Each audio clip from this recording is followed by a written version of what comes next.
meetings. I will entertain a motion to approve our agenda for this evening. Mayor, I'll make a motion that we approve the workshop agenda for August 12th, 2020. I have a second. I'll second that, Mayor. Thank you. I have a motion and a second. All in favor? Aye. Thank you, gentlemen. Item 2, discussion of an information/notification letter be sent regarding the residential waste recycling program. Kerry, are you there? Yes, sir, I am. Okay. Council have any questions for Mr. Wheelwright on this letter?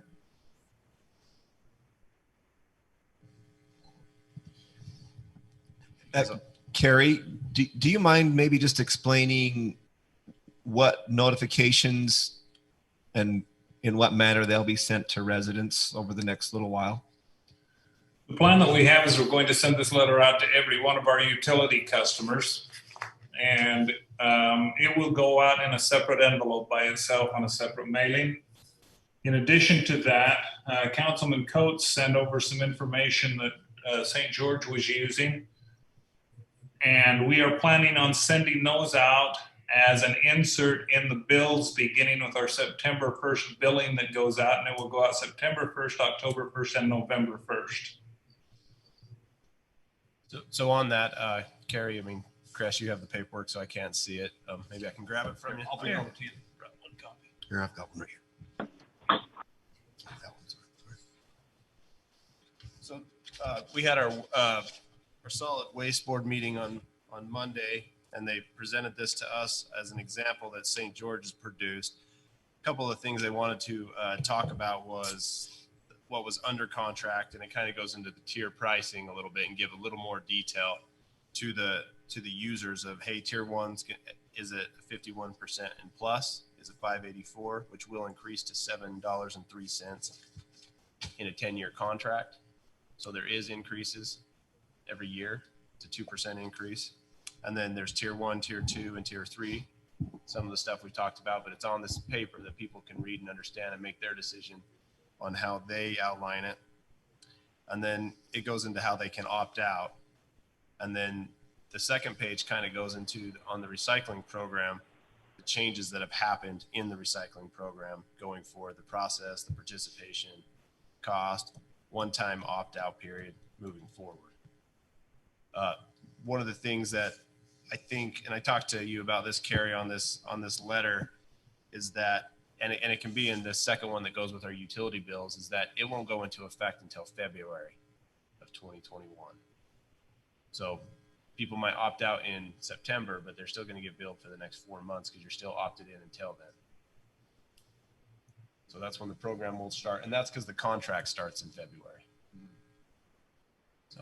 But that would only apply, well, okay, yeah, sorry, gotcha. Yeah. And so they could plan on their can being picked up in February also then, I would assume. Potentially. But shortly thereafter. They would not guarantee. They're still working on the process to deal with that. And Kerry, correct me if I'm wrong, we can produce a list of all the ones that opted out, and they will go, and the county will go pick them up. They just haven't figured out exactly how they're going to do it, but they plan on going and picking them up.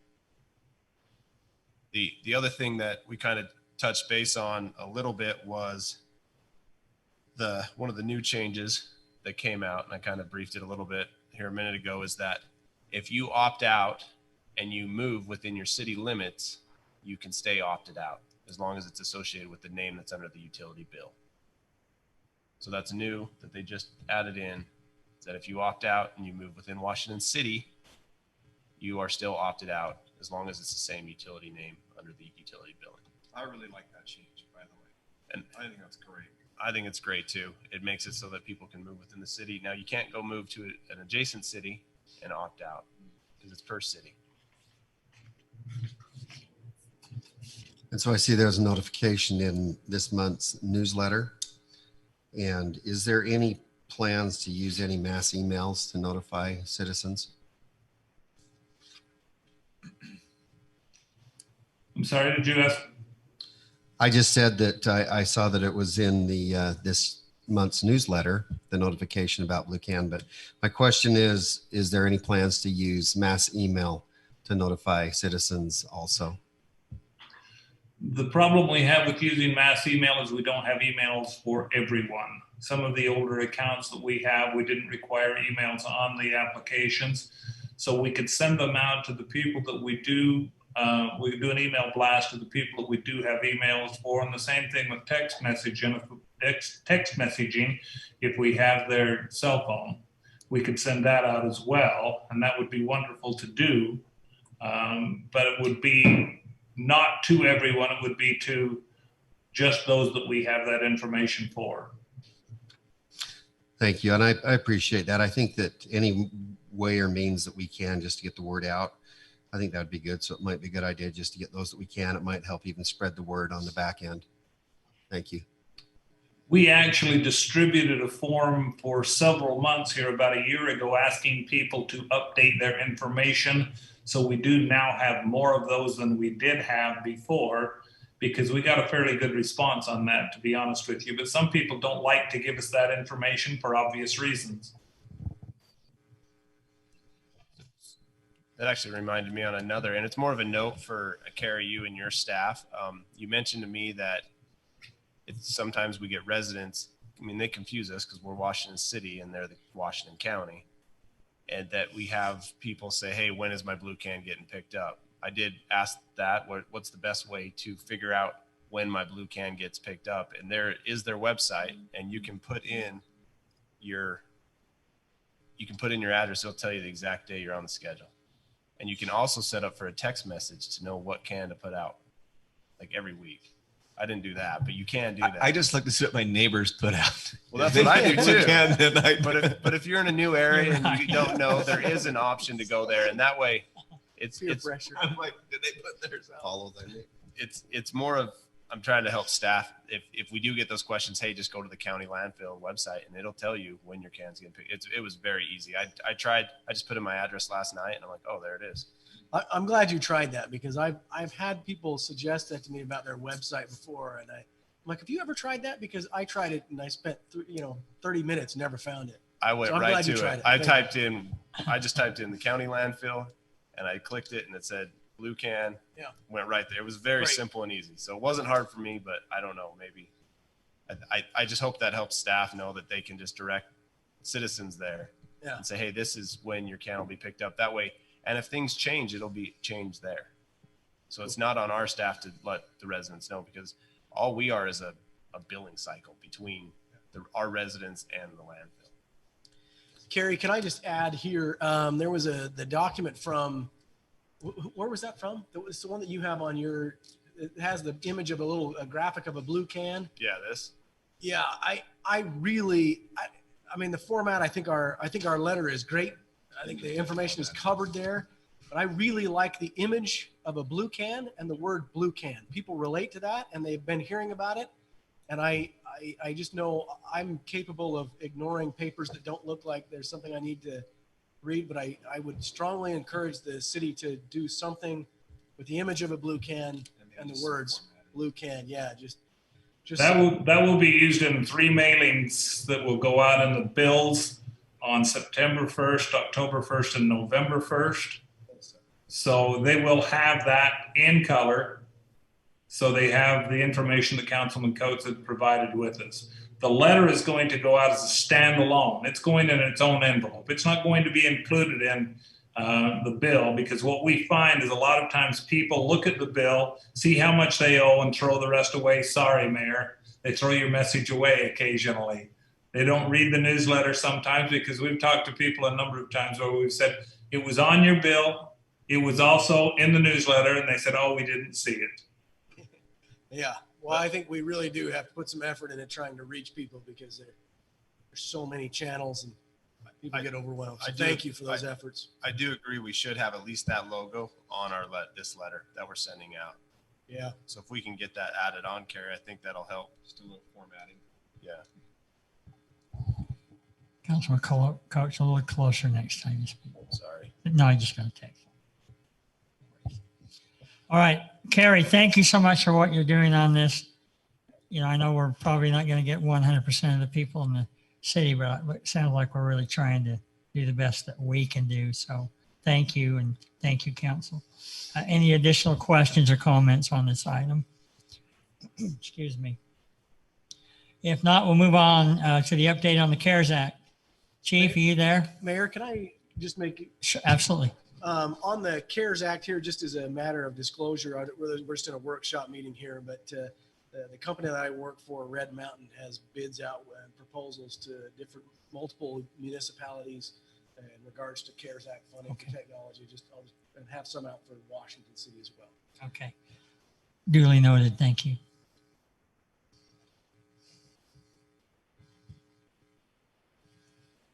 Sorry, Chief, I interrupted you there. I think you were. Are you there, Matt? Excuse me, Chief.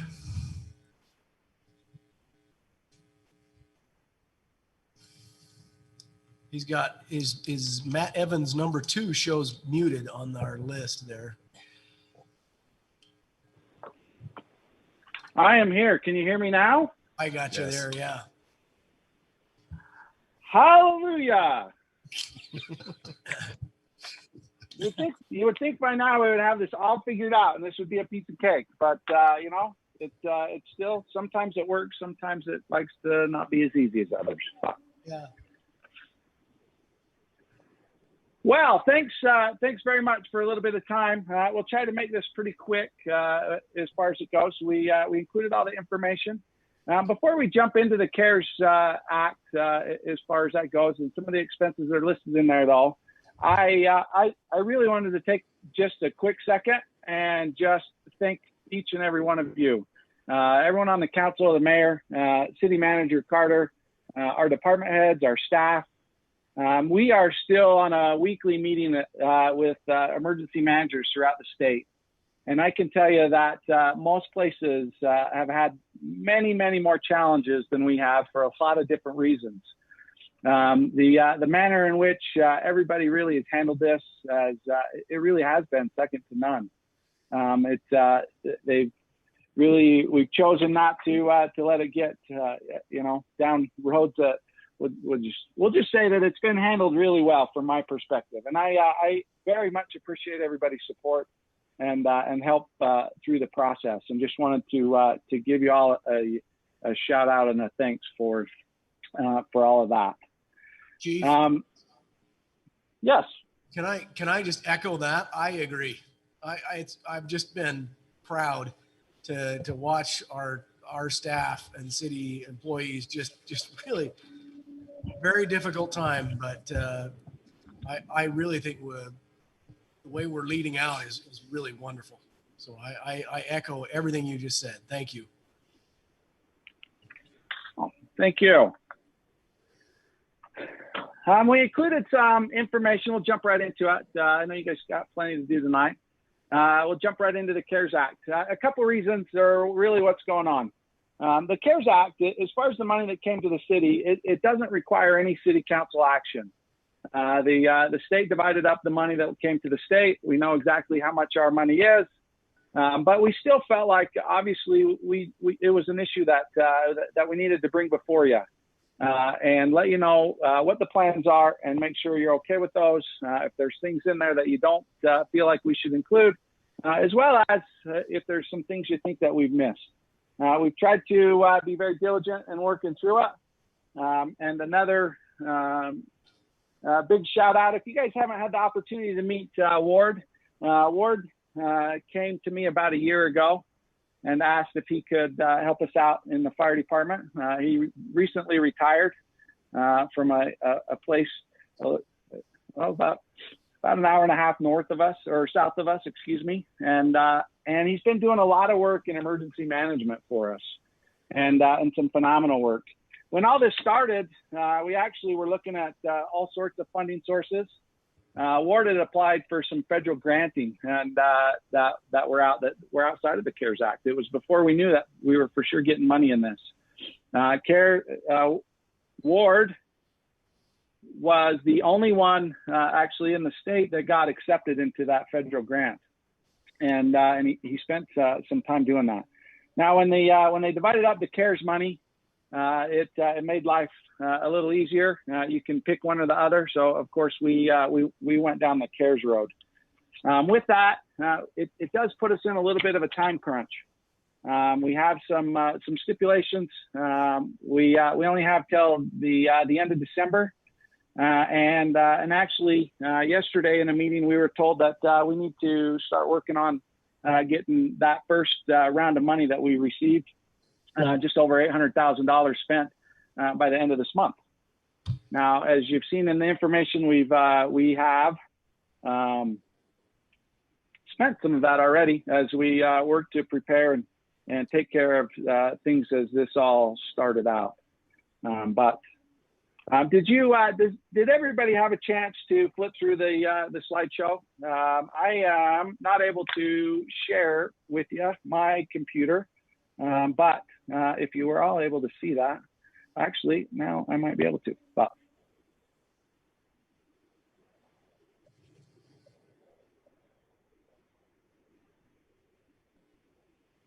are you there? Can you hear me still?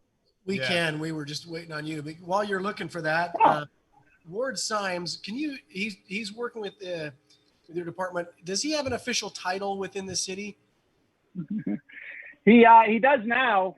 He is our emergency management specialist. Perfect. Okay. Thank you.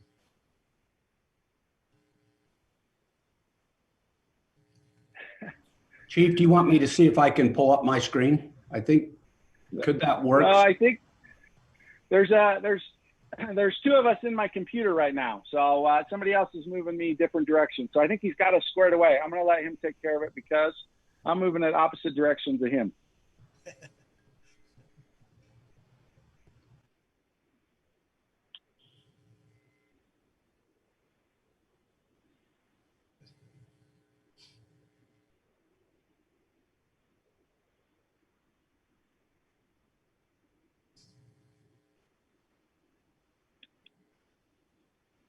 All right. Can y'all see that okay? Yes. All right. So we'll flip through this pretty quick. I know it was in your packet. It's just a little overview. And I know that Councilman Ivy's done a lot of work with this as well. And we appreciate all his help as he's worked through it. If you remember, this is something that came out federally from President Trump. As far as a disaster, that was as well adopted through the state. There were a number of directives that came out, including stay safe, stay home. Of course, this all goes back into April. The CARES Act really starts in March as far as the funding goes.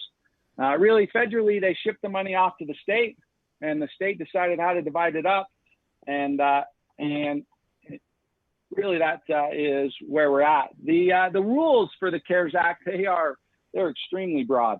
That's another one of the timely pieces. We're seeing the rules change a little bit. So we would like to get things going under the rules we have, as we feel like they're probably the most beneficial they're going to be. We're seeing that kind of stuff change somewhat regularly. If you, and hopefully, like I said, you went through this, but basically they're going to give us 3 rounds of money. We've already received the first round. It's still sitting in an account. And there's 2 more to come. We have until December 30th, which is what we talked about as far as to spend it all. Right now, Mr. Wheelwright, of course, is our financial person is overseeing that money as it comes in. We luckily, even back in March and April, when we started purchasing stuff, the finance department gave us a project code. And so we've been tracking stuff that we thought might be reimbursable from back before we had any idea what the rules are, or even if we would get any money. And you can see some of that accounted for. Hey, Chief, In that, can I yeah. jump in and ask you a question? So for sure. on the money that, this is Councilman Staley, money already spent. So these expenditures were done within the guidelines of the existing budget, with the hopes that this grant money could then be used to reimburse those expenses. Yes. So this money, and as you know, like your Greater Together Fund, which brings up a bulk or a good share of the 167 spent. It clearly qualifies as that piece. It was not money that was budgeted prior to, and so we are able to recover that money. And so basically, we took all of those items that we marked that we had bought as COVID-related expenses, and we've included that in this $167,000 of the money that was spent. Obviously, you've seen some of it. Some cleaning supplies. We did stock up on PPE, all those kind of things, including our unemployment costs, our sick leave, things of that nature. We've been able to directly relate to COVID. All of that is reimbursable under this, and so that gives us that $167,000 basically that we've already spent. And we can go. I can get you that all item by item if you want. We didn't include it on the spreadsheet. No, Chief. The reason I asked that is not that I don't agree with a lot of these expenditures that have happened or that will happen. It's I just don't want to get the cart before the horse, right? I understand that there were some expenses that some purchases that could be made. The Greater Together, the council was involved in, the others, staff was involved in, and you were able to make these expenses within the existing budget. But these other, the other recommendations that you're making, that would require council action to basically approve the acceptance of this money and the purchases. Yeah, and that's really what we're trying to get tonight. There's nothing in the CARES Act that requires a formal, but of course, being over the budgetary, the city, all those kind of things. And that's really what we're looking for, hopefully tonight, is to get some ideas and hopefully be able to move forward on some of this. Our fear is that the December 30th piece is changing. And as you see with some of the projects, some of those are going to take a while to get done. If we don't have them completed by December 30th, there's still a little bit of debate whether we'll be able to account for that as far as the money goes, whether we're under contract to do it before then or not. And so that's what we're hoping, to stay out of that gray area. And that's why we are hoping to move forward as quickly as possible with the projects that you're comfortable with. So Chief, let me jump in there real quick on this. So Councilman, to your question is, to Chief's point, we're looking at moving along this as quickly as possible. If the council feels strongly about something that either should be taken out or added in, then we can do that. And then of course, all this, once we have that understanding, we can at least begin the process moving forward. And at the first opening of the budget, then the council can take formal action on that.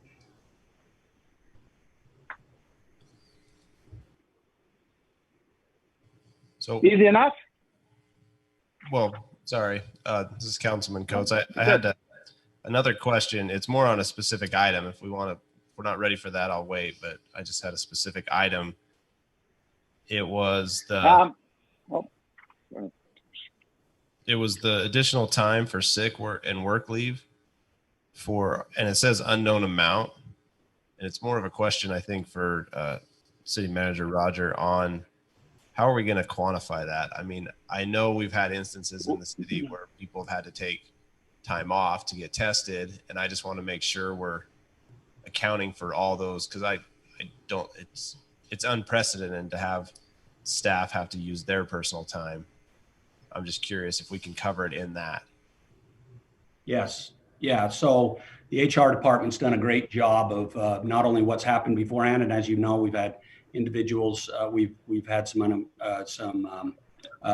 workforce reductions in the past. We've had some quarantining and all that, and we've been very good about keeping track of that. And all that is reimbursable. We still could have some of that in the future, and so that's kind of why that's probably a little bit of an unknown number. But HR has done an excellent job, and the department heads have done an excellent job, both with the protocols of how people have to quarantine and all those things, that we're keeping track of that. And I think we're pretty comfortable that we have a very clear cost accounting right now of what that is. And if it does happen between now and December 31st, we can quickly respond to that as well in processing. and we can just put whatever that number is at the end, exactly what it is. For our staff. Yeah. So there's a good example. There's a good example that even in budget openings we may have later on in the year, assuming, let's say, for instance, that the virus, kind of goes away and we don't get any more funding, there still may be some cleanup that we may do in the budget openings that may occur even after January 1st, just because we don't know certain funds or certain things that'll happen all the way up till December 31st. Did that answer your question, Councilman? It did. And it kind of moves me on to my next one, unless someone else has something. Well, on that same topic, if you don't mind me interjecting, do we have a running total? Do we have an idea of where we're at currently with those numbers for that category? Yes, we do. And I can look that. Well, I can't look it up right now because you're in my computer as far as it goes. But yes, we know exactly where we're at. The reason I added that in there is we fully believe, we know we're going to have more expense in that category. And so understand that we're going to have some ongoing expense between now and December. We're just saying that, just remember, we're going to have a little bit more need for some money in this category because, of course, we don't know what direction this is going to go, how many more people, will get sick and require time off, all that kind of stuff. And so it's really more of a kind of similar to some of the projects. We don't have some costs on some of those just yet because it's taken longer to get those costs. We'll get those costs here pretty quick. This is one that on December 30th, then we'll know what that total cost is. But yes, we are keeping track of it in an ongoing process. And it looks like we have, as of right now, you're showing we still have a remaining balance of 1.2 million that we need to. Yes, and that's true. So the challenge with that number is, yes, that's what. So if you do everything that's on this list, and there's actually was another addition today, but if you do everything on this list, that's what's still left. But understand that that's where some of those placeholders are, kind of like just what you had asked about, Councilman, was some of those costs with regards to sick leave and all those kind of things. And so that number doesn't truly reflect what's left, so to speak. We know that there's other expenses, and like I said, there's some projects, and some of those are we expect will be somewhat costly projects as far as it goes. And so we know that won't be the total that's left at the end of the day. So one of the costs that's clearly the largest is in the technology category. It's IT, finance, cloud-based ERP solution. And its description is it's $450,000, cloud-based to allow increased ability to work from home, replaces Springbrook. So currently we use Springbrook. Springbrook is what we use for all of our accounting processes through the city, all our POs, financial documents, everything that nature. And so this is basically replaces that with a secure cloud-based program. And of course, that's one of the challenges, and the same reason truly that like the phone system is in there. Right now, we have a very small ability as far as work from home. We can only forward, and Steve can correct me, but if I remember correctly, it's only 6 or 7 lines out of our city. And that's what we're trying to fix is that we can, if we have to, or when we have to again, we can really shift the work from home. Some of these are projects that quite honestly, we probably needed to do. And this is, this pandemic has really kind of forced our hand with some of it. And so, but that's what that cloud-based program is. Well, and I'm not sure someone from finance is there. Let me add to that if I can. So Springbrook is our finance software, and the interesting thing that this opportunity brings to us is, and you're seeing one of the challenges with Springbrook, we're really at our end of our lifespan with Springbrook. So quite frankly, we're going to be bringing to the council probably next budget year the investment in upgraded, and not only that, but with the size of our city, the size of our funds, an upgraded finance program. But one of the things that is the new kind of technology that doesn't kind of exist within our existing technology is the ability to really deal with Springbrook in a remote way. And so that's where we felt that clearly matched up with the CARES issue, but also why it presents a bit of an opportunity for us as well. So let me make sure I understand. If I recall right, we went to Springbrook maybe 6 or 7 years ago. It's been 10, I think 10. 10 years ago. Okay. And we're looking to completely go away from Springbrook and into a new accounting software. Yeah, so we've actually been, the finance department has actually been reviewing software packages. There's not tons of them, but there's probably 5 or 6 software programs that are out there that again, in many cases, even the software program will only be catered to kind of a certain size of a city, size of accounts, those type of things. So, and we can provide to you the list of other technologies we're using that will not only serve the city better as far as finances are concerned. The challenge we've had a little bit with Springbrook too is Springbrook kind of got sold off.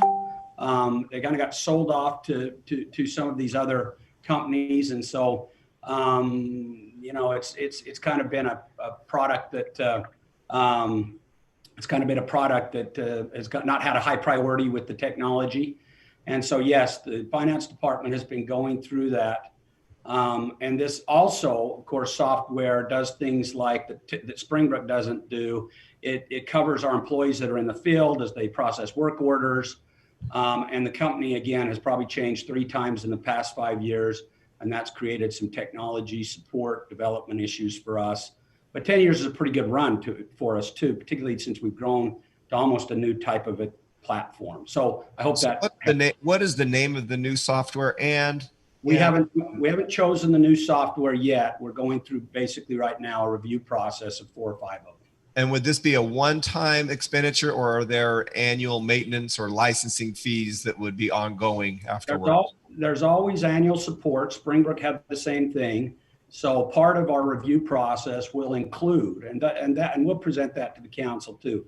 But part of our review process, of course, includes what is the cost, what are the ongoing costs, what kind of support can we expect, you know, those type of things. And so that's part of the due diligence that's being done on the department level at the moment. So we haven't chosen the software yet. Mm-hmm.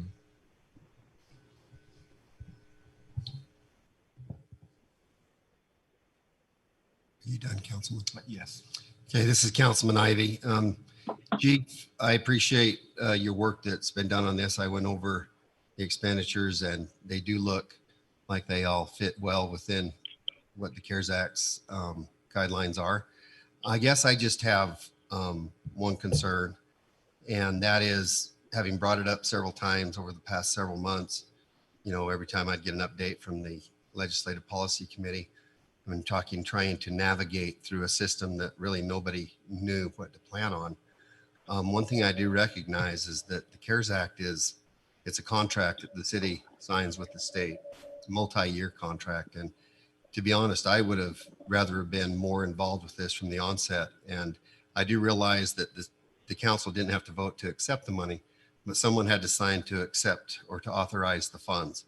And I'd like to have known about it at that point. And I would appreciate going forward that the council is kept apprised more on the lines of some of those expenditures, because we hear things that are maybe from the citizen side of how they're navigating the COVID crisis. And I just know that with the audit components that are there and strings attached and the old idea that there's no free money, but I don't want that to be my message. I am very pleased that we're where we're at. I'm intrigued by a couple of line items that are the grant programs for household assistance and business assistance programs that I would like to explore.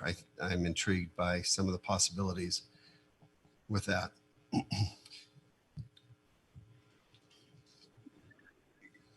Thanks, and we understand as far as your concerns, and appreciate those thoughts very much.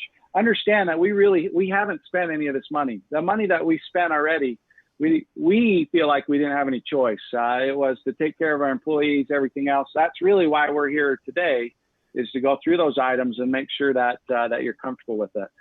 We can just as easily to give that $2.5 million.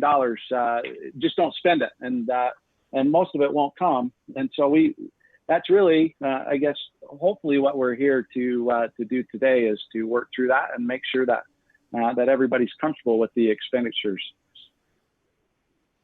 Yes, if you're talking to me, I've already addressed that. I am completely in agreement with what the 168,000 that's already been kind of earmarked. Okay, perfect. Thanks. I just wasn't sure as far as it goes. So thanks. I did while that conversation was going on. I did look up. We've spent about $43,000 on employee expenses. So between unemployment costs, sick leave, that kind of stuff, workers' comp, which is minimal to nothing, but we're at about 43,000 when that was submitted just a couple weeks ago. Thank you, Chief. Council Starkey has a question. So, Chief, tell me in terms of, I'm sorry, I'm getting feedback. In terms of the agreement that we would have to be entering into with either the state or the federal government regarding the CARES funds we'd be receiving, can you give us an overview of what's entailed in that? Yeah, the agreement was actually pretty straightforward. Our agreement is really with the state, although the state, the money comes from the feds.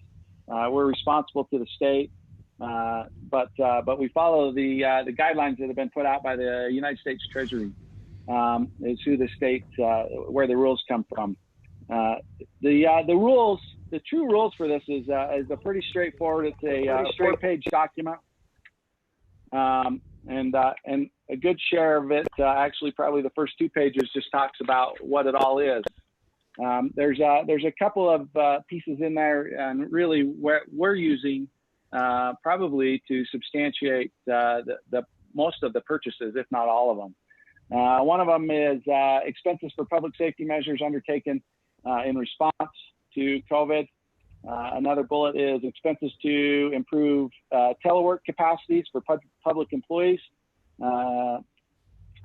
Expenses to provide paid sick leave, paid family medical leave for public employees. Let's see, expenditures related to provisions of the grant to small businesses to reimburse the cost of business interruption caused by required closures. And then the catch-all that's really item 6, the last item on their list of rules, is any related expense reasonably necessary to the function of government that satisfy the fund's eligibility criteria. Now, from there, there really came out the frequently asked questions, and they update that very regularly. It was going once a week. It seems to be about twice a week. They'll add a few more pieces in there that give some clarity with regards to it. The actual agreement, if I remember correctly, it was a 1-page, which basically said yes or no, and just asked for whoever's name it was going to be on. And they asked you to try to do that.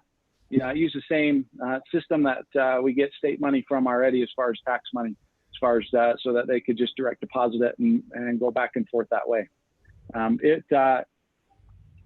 It really didn't even have the information. It was simply are you interested or are you not? Is how I took the document. So in other words, it's a recognition that we understand what funds or what expenditures would qualify as funds under the CARES Act and the money that had been that might be allocated to the city, and so define those so that we'd have an idea as we're contemplating or even looking back to see if they would have fit. Is there anything that arises from them in terms of just city obligations for future, so actions, activities,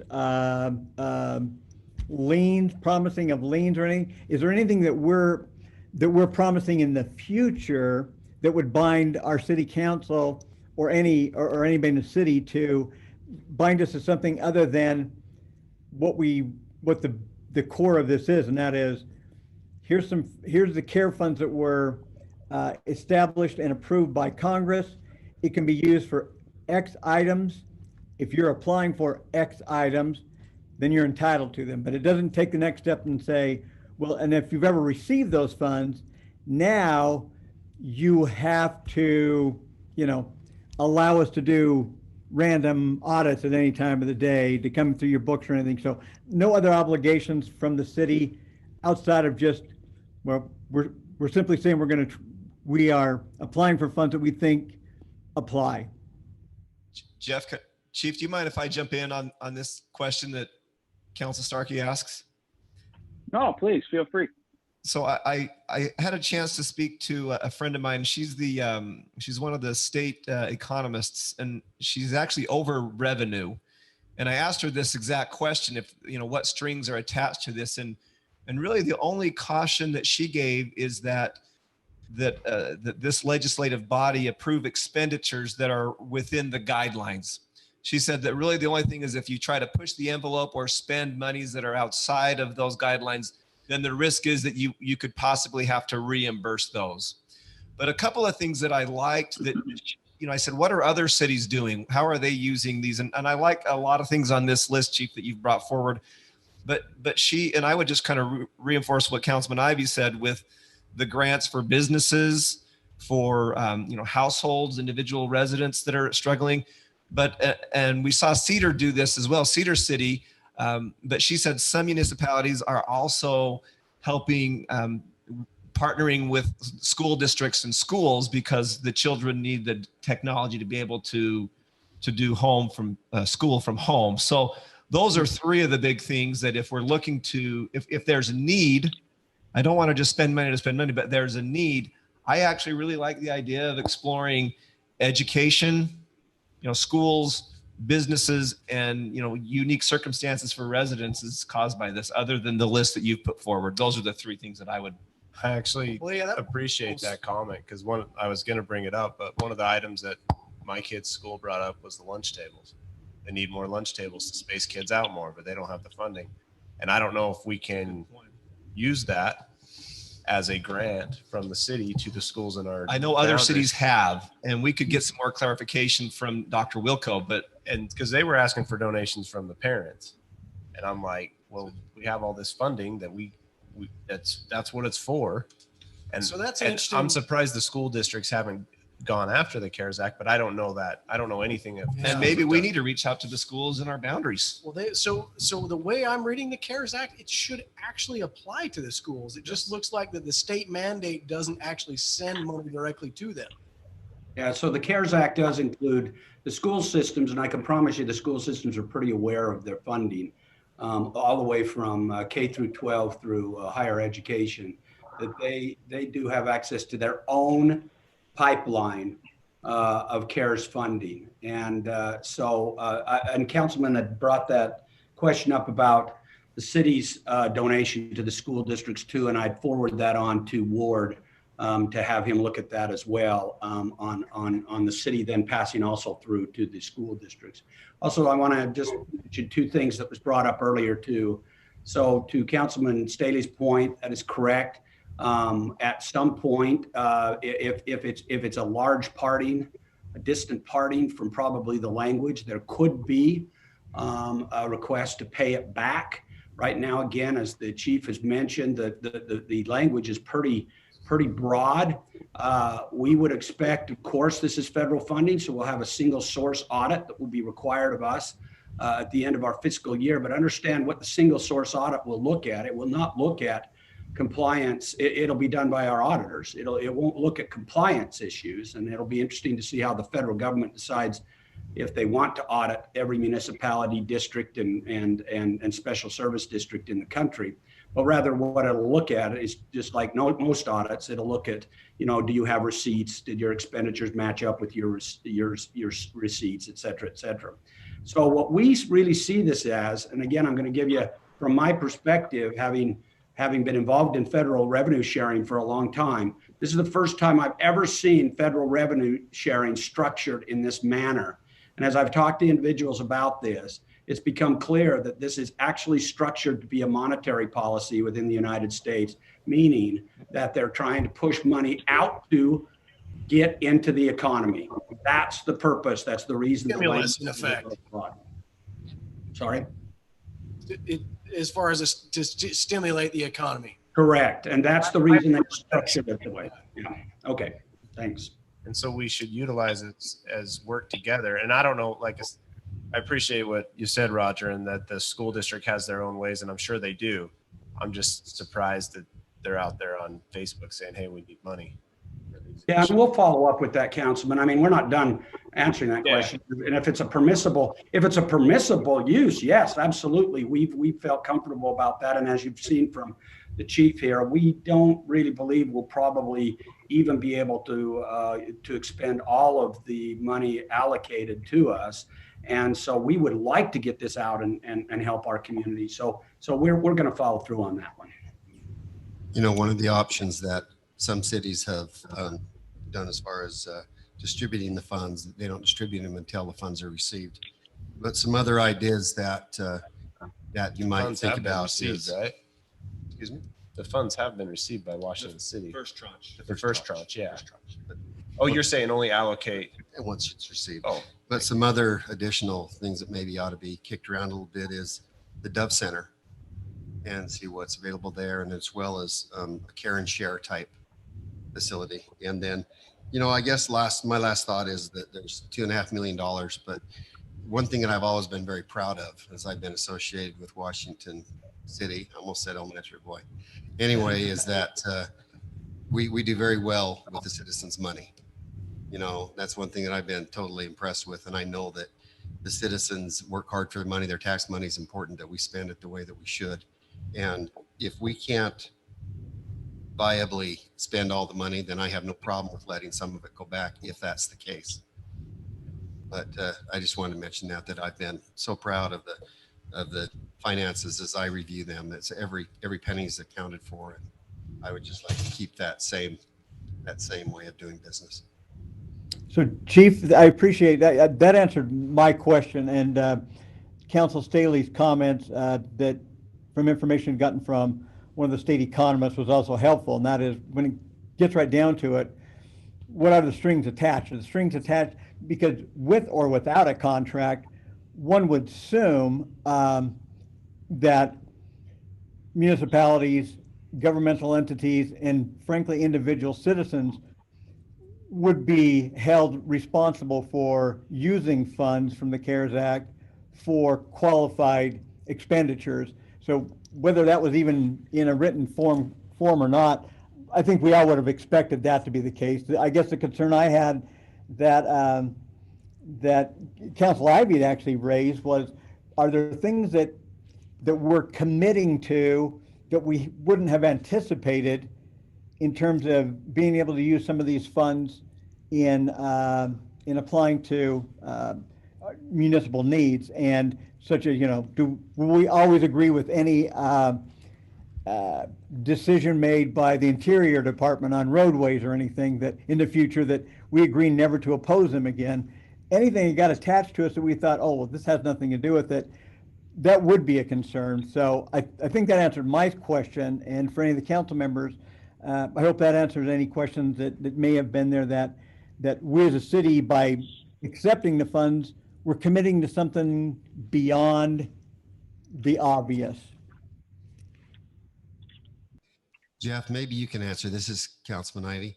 I was just wondering, and this is just for my own information, do we need to have a vote to amend the budget to receive the CARES money?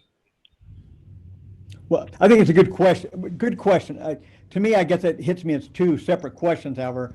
The question of the approving a contract, which typically, yeah, if the council needs to approve, it has to be by an approval of the city council to approve basically the future obligation, financial obligation of a city. That's why oftentimes when we do contracts, we have clauses in them that indicate we're not really obligating future city councils to anything past the 12 months that we're voting for. In this particular case, I guess as a formality we could, but it doesn't sound to me from what has been described as the agreement that we're committing to any obligations other than simply complying with the act. So I guess technically we're not obligating the city to future monies or otherwise, as an act of just simply recognition that the city council recognizes what it's getting into in terms of getting into, that it's will be a part of the CARES funding in terms of using those fundings for our city and our neighborhoods. That'll be fine. I think technically, I don't know if specifically legally we'd have to. Now, whether or not this amends the budget in a way that requires approval of the city council is really more of a Roger, Kimberly, Kerry question, I think. Yeah, let me say this. So the council never has to amend the budget to receive fundings. It's an appropriation expenditure. And these, of course, would clearly fall under emergency spending. That's what they were intended to do. But this is very common for us throughout our process as a council. This is the reason we're bringing it to you, so you can be clear on what our costs are associated with it, as well as what we're recommending. And then if you say, well, we like this, we don't like that, or we like it all, we don't like it all, whatever, then we move forward with that. And then with the budget opening, with the proper processes and things, we'll go ahead and amend it in the budget opening. And we often do that in between budget openings. The council will look at these things. This one clearly even falls under emergency spending, that's an important component, because one of the things the chief is saying, that even in light of when we got this and when it's going to be completed on December 31st, we don't even know if we're going to get all those things taken care of by then, because some of those require us to go out and get people to come in and do that. And the same thing's happening with every city right now.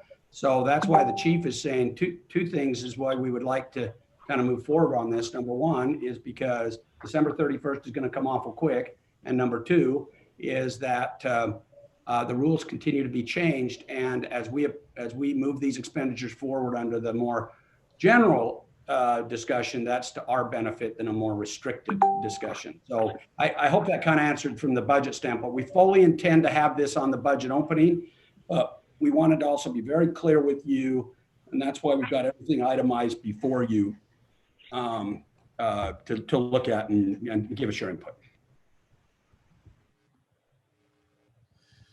So if you're asking for input, I'm fine with most of these. There's nothing that I disagree with. I would like to hold the finance and IT department to coming back and letting us know very clearly what they're finding and what they are recommending with the new accounting software. If we transition from Springbrook, to me, that's a big deal. Can I ask why you're concerned? I don't really have a concern, but I'd like to be aware. It affects so much we do. I'd like to know what software we're doing. What are like if you look at the board audit right now, there's thousands of dollars of maintenance costs. Mm-hmm. I just want to be fully aware of. So you're more concerned about the cost, not what the software you use. Well, just like I said, I'd like to know which one they're recommending and why, and I'd like to just hear what they want to implement.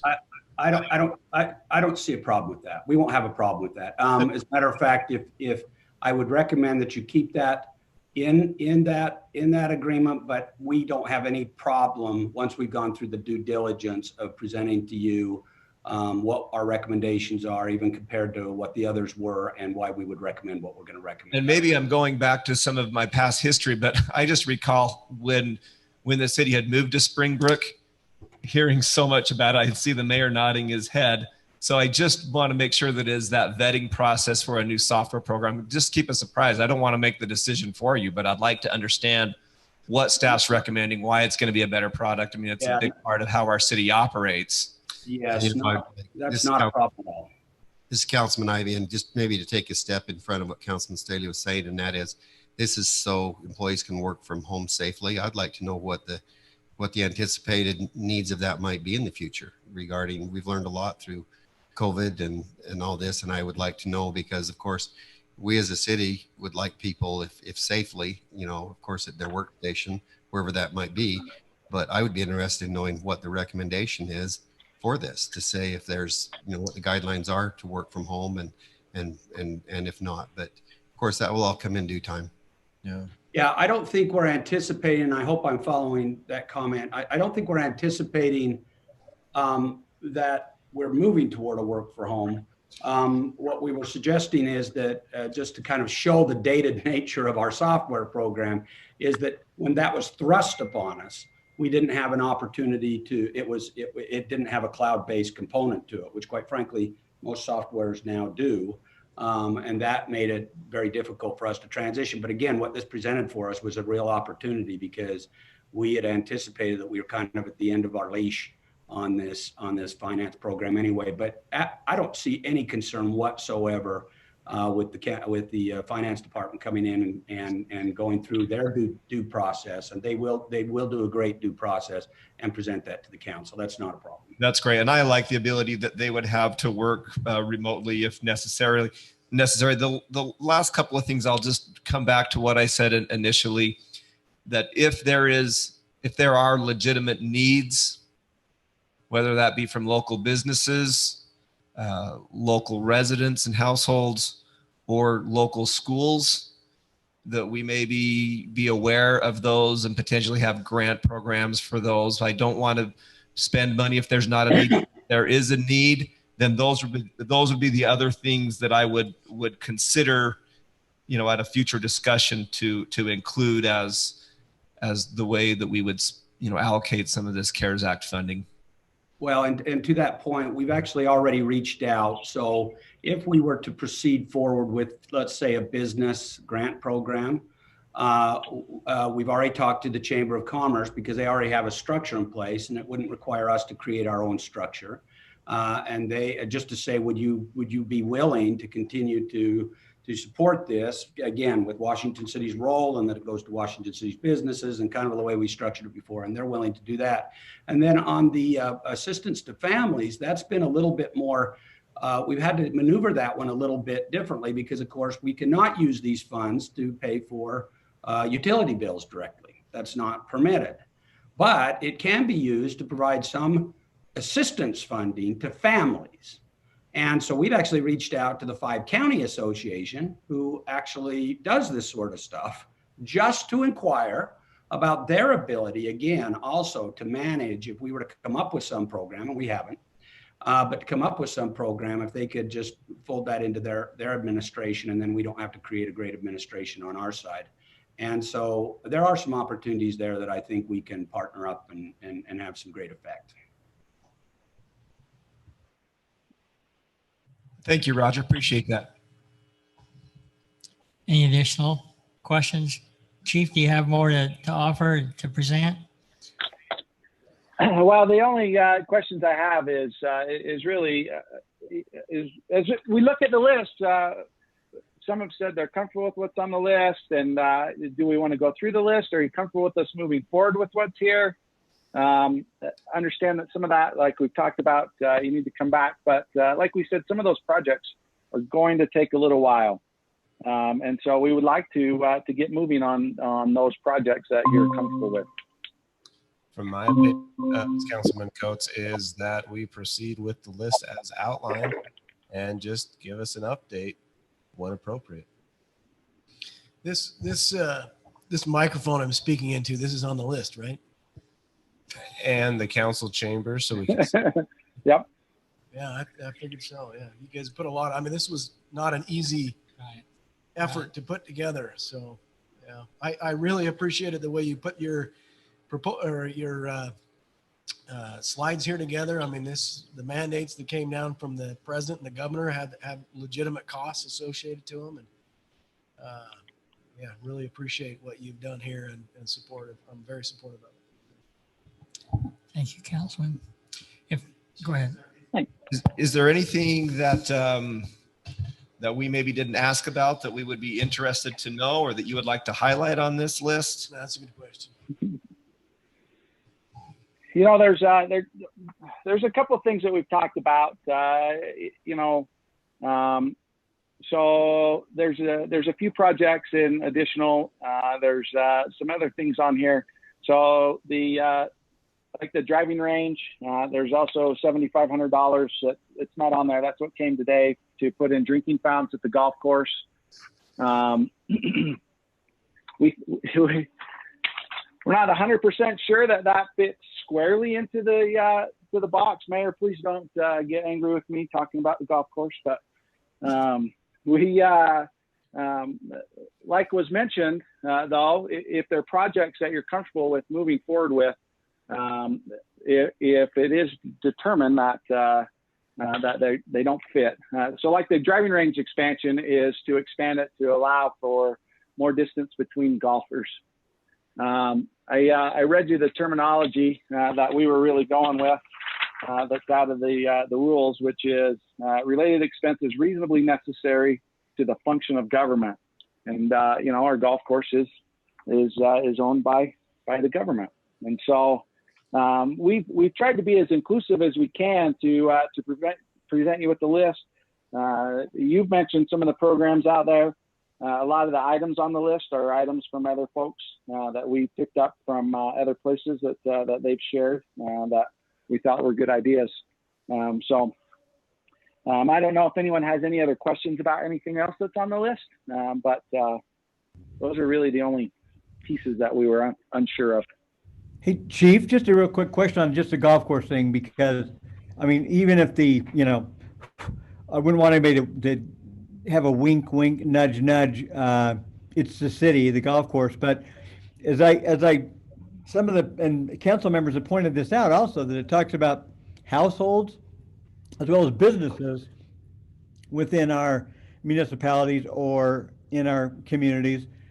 So let's say our golf course had been a private enterprise, but within our city, and that outdoor, the drinking fountains or something like that, or the outdoor shower maybe for a community center, wouldn't that also possibly fit for some of this funding that came to the municipality for under the CARES Act that's directly related to COVID, that community members of ours that would benefit them to put them in a safer atmosphere, whether or not the city is the actual owner of that golf course or that pool, it would still be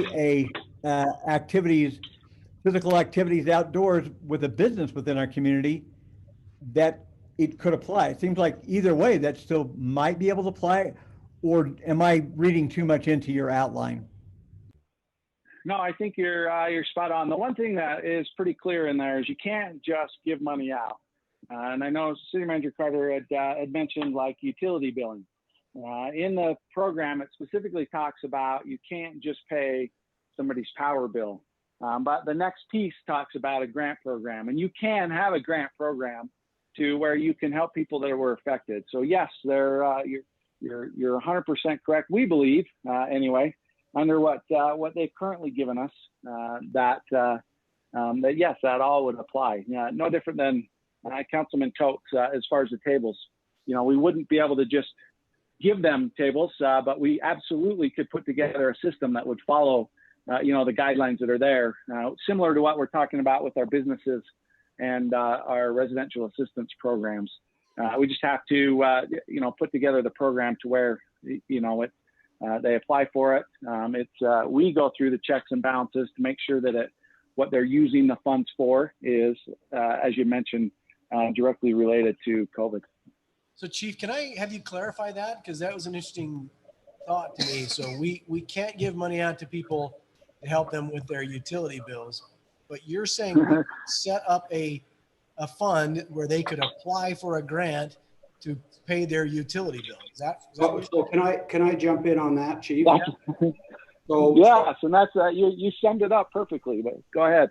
Yeah, so a simple example is we can't pay the utility bill directly, but it's possible we could create a program similar to the heat program that the 5 county manages. Okay, so we're still working on those details because, but that's more of an assistance program. So it's all kind of technical into the language, but that's kind of an assistance program. But we think that we're working through that with 5 counties. So there's an example of where it's not tomato, it's tomato, but we can still provide some assistance. Well, so yeah, I would really, it sounds like you're doing this and I'd really encourage you to continue to do that. One of my concerns with this entire COVID crisis is that, you know, cities are hierarchically at the bottom of the rung here, but we're the place where individuals, when they run out of money, we're going to be one of those bill collectors that's going to hit them the first, and losing your power and losing, you know, that could be a devastating thing right now. I would be, yeah. You know, and to build off your comments, Councilman Ward, I appreciate what you're saying is, you know, up through July 31st, we've had 2 weeks, those who have been unemployed have been getting a $600 unemployment benefit. Well, that ended, right? And so, and we don't know if that's going to be reinstated, and we're up to about 5% unemployment now. Traditionally, we've been in the recent history 3% or less. So we could be in store for a bit of a double dip recession, which would affect some of our, you know, more paycheck to paycheck type residents. And it would also affect the sales tax revenue that we collect from the big box stores that come into the city. So there's a real chance that this recession could be a little bit of a double dip or a little delayed response. And if that were the case, it might be nice to have some assistance grant program there for legitimate needs. Yeah. So Councilman Staley, just to build on what you said, I do believe that President Trump extended that additional money in the amount of $400 to the end of the year, from what I understand. It's a little bit weird in the way that it happened, but yeah, It is. it's subject to I'm some not sure I can explain that. weirdness So in an election year. Well, that's a good example of what conditions come with. Yeah. Why I thought it was good of Council Ivy and others to point out that, well, what are we obligating ourselves to if we enter into the agreement with under the CARES Act? Something when we thought there's a good example of it is that part of that $400 in the executive order, as I understood it, was conditioned upon the states picking up 25% of that 400, which some states, including maybe Utah, may not even be able to pick up that other $100 per week extra, even though it might mean in whole $400 for our citizens. So that's why the fine print is important, and so I'm glad that was brought to our attention so that we can at least question Chief on to make sure we weren't committing ourselves to something we just weren't aware of under the CARES Act anyway. Thank you. Any additional questions? We do need to move on. So thanks, Chief. Thanks, Roger, and Council. Thanks, and Jeff, for your questions. As we continue to move forward, I'm sure we will have continued questions. So feel free to ask. We'll move on to item 4, continued discussion of the possibility of a low impact development requirement related to the MS4 stormwater discharge permit. Lester, are you there? I am. Mayor, Council, how are you guys this evening? Good, thanks. This is a continuation of the ongoing discussion about the low impact development requirements that have been handed down to us from the state in order to retain the 80th percentile rain event and keep that on site, prevent the discharge of it. So Lester, this is Councilman Ivy. I want to congratulate you for coming back. Thank you. I know that we probably shared some frustration that certainly wasn't directed at you. To note the bravery of Lester, I agree. Yeah. Go ahead, Lester. Sorry to interrupt you. No, that's fine. We have created an additional detail. It seemed that there was a little bit of confusion about the disconnected impervious concept as a potential alternative means if they were unable to technically achieve the requirement of the 80th percentile. The state's permit requires that they achieve whatever is the maximum extent practical. One of the potential alternatives would be the disconnection of the impervious area on the homes or rooftops, asphalt areas, any of that stuff. And and to force that across a landscape environment. If you look through your packets, there's an additional detail there that is a DI1 detail. I'm sorry, can you say that again? D as in dog. Yeah. I-1 detail. You just pull it up on A very simple example of a disconnected impervious environment on a single home. Are we in the council? Are we in the, we're not in the workshop. No, go in the documents workshop and anymore. there's a folder.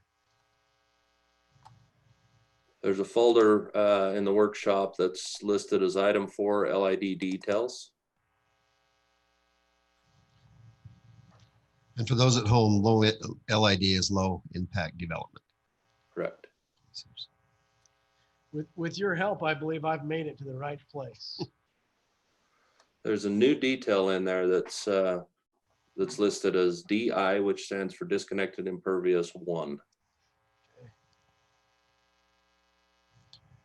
So in my discussion since our last council meeting, I've talked with Lester multiple times about this, and kind of the confusion that I had was that there was no detail for the disconnect.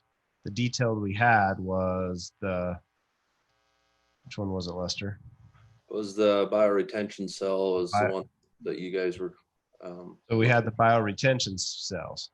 So my big concern was that we were going to require these property owners to have to do all the stuff as part of the bioretention cells because they were similar. You get discharged on the lawn and then it percolates through the lawn.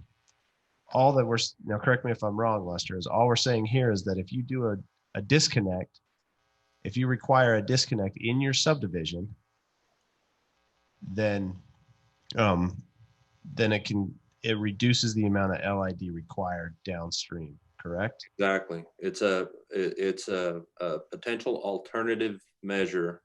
If you've got technical infeasibilities such as expansive soils, groundwater proximity, you're too close to the homes with what needs to occur. This is one mean that they could use to determine, this is one portion that we're trying to meet that maximum extent practical, because it's technically infeasible to keep that entire 80th percentile event. The method that we've proposed with the disconnected impervious is a method that gives a calculation as to what they were able to achieve. And some of the examples that we ran through with that in the technical memo included in the manual shows that you're actually able to achieve more percolation into the soil with a disconnected impervious environment than you would actively be able to capture with the rain barrel requirements of one of their proposed LID practices, one of the state's proposed practices.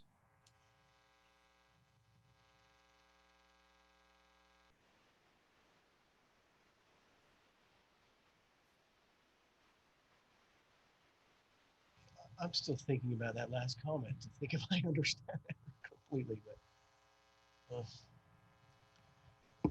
So Lester, basically the idea is rather than the rain barrels to collect and then discharge the flow of rainwater, your rain gutter comes down, you have a downspout, and then the engineer basically calculates the way that the water is just going to spread on the property itself. Is that what we're talking about? Correct. The spreading of that water going across the landscape area allows for percolation into the soil. Mm-hmm. The Bowen and Collins memo that's included in the manual from J.E. Fuller and Associates gives all of the technical criteria to the engineer, all of the equations, the requirements, the calculations for them to be able to easily calculate that volume and give us a volume to plug in and say, this is what we were able to achieve by disconnecting the impervious.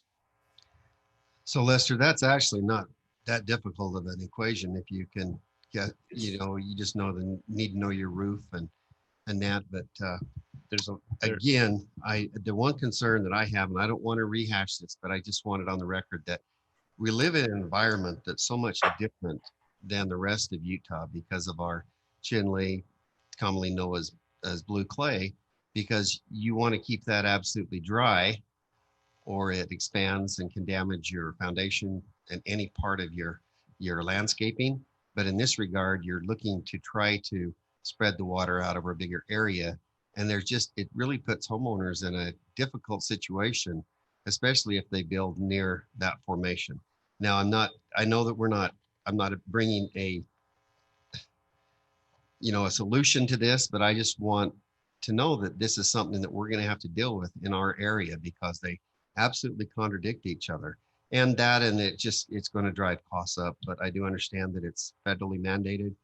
And I'm concerned that will run in contradiction to each other going forward. And it might be something that maybe at some time in the future, we can try to maybe pinpoint a little more accurately with what the federal government is wanting us to do in those situations.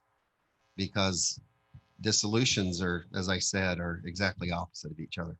Well, and then you compound that we have monsoon rains here. We have issues where our water doesn't just trickle out over a couple of days. Well, the LID is 80th percentile is really easy to mitigate and percolate that in the soil. If it comes in 2 days, ours comes in 20 minutes. yes. And so we're literally putting things on the book that put our residents in greater danger of flooding their own homes. I agree with you, but in a flood situation, I mean, they're not asking you to retain the 80th percentile in the flood situation. Not more than the 80th percentile, but No, my understanding of that calculation, our 80th percentile is a higher flood amount than would be, say, Salt Lake City, because you're taking it off the measured amount of rainfall. It's based on our that comes rainfall through data. your area. Yes. Not on a daily basis, but on the rain. Because if it came from a daily basis, that would be different. But it comes from the actual rain that falls down. But it's based on a parameter, and our parameters around here is a 3-hour cloudburst. So that's where we got the rainfall data from. What is it again, Lester? The 0.44 inches is the 80th percentile. 0.44 inches. The standard 100-year event is like 1.16 in a 3-hour Correct. segment. So that's designed for our area. They design the water for our area. Just to be clear, because every city has a different water calculation than us. But not to discredit that. I mean, you guys know how I feel about it. I've talked about it many times. But the difference here, that there's some things that I think we need to address, is that I am concerned still that a developer can come in and say, yeah, I did the report, check my box, and I'm going to put this on the homeowner, that the homeowner is responsible to, and I'm going to get it all calculate. The numbers all work great. Say someone came in and said, hey, I want to do bioretention on every single lot in this development, and that's how I'm getting my LID.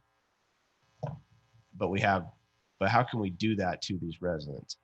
I'm comfortable with the disconnect. I am not comfortable with the other options.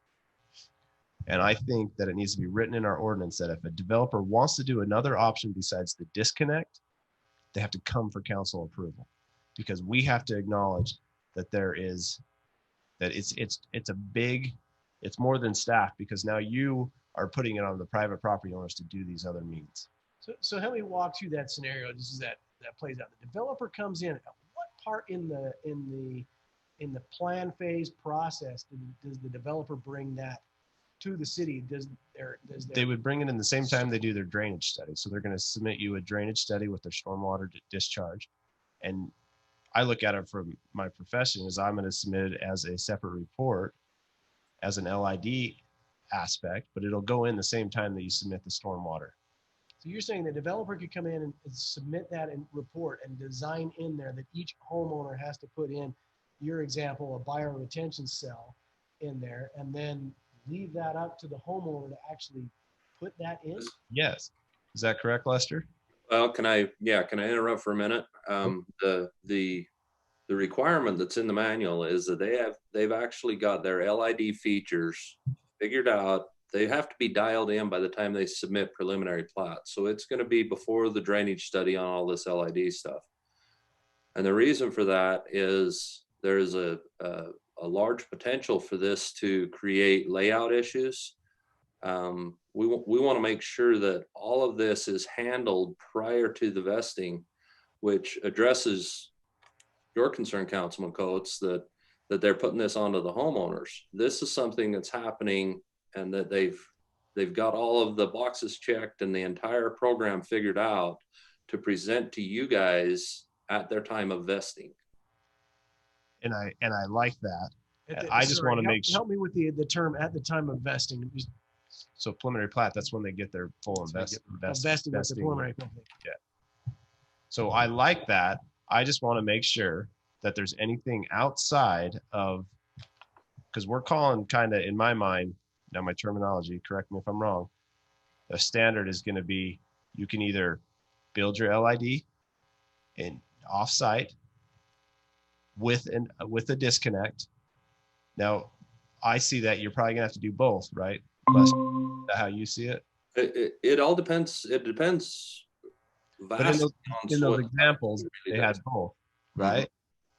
Right. Sorry, I didn't mean to cut you off. So Lester, did you finish your thought? Yeah, the other component that I wanted to bring up on this is we're kind of limited a little bit when we were putting this manual together. Part of the permit requirements stipulated to us that we must allow 5 of the practices that are called out in the state's manual. We brought in the 5 that we felt like could possibly be feasible in this area, and not all of them were off-site. The state didn't leave us 5 that were all off-site. Most of what the state's recommendations were on-site facilities. So I didn't mean to cut you off, but I'm just wondering if Councilman Coates' scenario that he's bringing up, where the developer comes in and they present their plan to the city, can you feasibly see a situation that might occur that Councilman Coates is describing, where the homeowner moves into the home or is building the home and then realizes, I am now responsible for developing and building a bioretention cell or whatever of one of the 5 approved sites, and that becomes completely burdensome upon the homeowner at that point. that's the whole reason that we have required this plan to be fully thought through at the time they come in with preliminary plat, because that's a discussion that needs to be had prior to their approvals. You know, if council's uncomfortable with it, they can voice some concerns, and they can bring that up, that, hey, we're not comfortable on pushing this off onto the homeowners. We feel like it needs to be dealt with as a whole, which would affect their preliminary plat, their layout. They're going to have to provide the room, the location for it, that kind of stuff. So Lester, what you're trying to do though is to reintegrate the rainfall into the water cycle rather than disposing it as wastewater. But even in our city, as we've talked about it before, we have expandable soils, we have dissolvable soils. And even within our city, we have really a pretty big task in just identifying the different geological areas so that we could even be of assistance. Wouldn't you agree? I agree. Yeah, they're gonna have to do a detailed geotechnical analysis right up front. That's gonna have to be their first order of business prior to coming in with their preliminary plat, because LID needs to be part of that discussion on their preliminary plat, and the soils conditions are going to be key. But aren't we saying that in most cases, none of the BMPs on this list of LIDs are going to be feasible, which is going to push most people to a disconnected impervious? Correct. We're going to have the vast majority of the city is going to fall into a situation where the LID facilities that we've called out as being potentially acceptable within the city are technically infeasible because of roadblocks associated with the soils. So that'll be the normal practice. Well, it'll be the believe so. normal practice south of the freeway. Most things in Green Springs aren't going to be that way. There's a percent. They had the percentages in the. Yeah. I'm just saying don't say it's going to be the normal, because it's going to be Well, I'm wrapping my head around this. I don't Yeah. deal with this every day. No, I get that. But I'm I just don't looking- want you guys to sugarcoat it that, yeah, we can just always go to this because we can't. There's Well, areas in that- the city that do qualify and we have to go down that route. Yeah, no, that's an important distinction to make, right? As you go down this list, are any of these feasible? If not, we go through this flow chart, then we go to, plan B, which is more similar, but still not how I have mine. My rain gutters run to the gutter. And I like it because when they didn't, I was worried that my soils around my footings would expand or contract. And so I don't like anything about this. I wish that the Utah Environmental Agency, that they would accommodate for our region, which is different than Northern Utah and different than what some of these federal guidelines are dealing with in different parts of the country. That's what it just feels like they're pushing regulation on us to push it, but it's not the appropriate type of regulation. There's probably best practices for deserts that don't include this. So Mayor, we're kind of out of time here, but I've still got some questions. I've got a ton of And, questions on this. there's in the briefing document, there's a fiscal impact that's called out there and some other things. So it'd be my preference that we continue this. I'd love to give staff some more direction as far as what to bring us back. Are you saying continue to on to the next workshop? I'm thinking the same thing as Councilman Ward. I'm fine with it. I just want to make clear that it's us making that decision, not staff. If there's anything that the state imposes onto the city, it's us making the decision, not staff. Staff has presented it to us. We don't feel comfortable with it, and that it's not the staff's fault. And I think that going forward, we could certainly drill down on some specific questions. But in the end, I think all of us are going to be left with a little bit of an uneasiness in knowing that we have to pass this with so many questions. And again, my concern is the responsibility is going to fall to the homeowner in means of responsibility and ultimately having to pay for something that may or may not achieve what they're trying to do.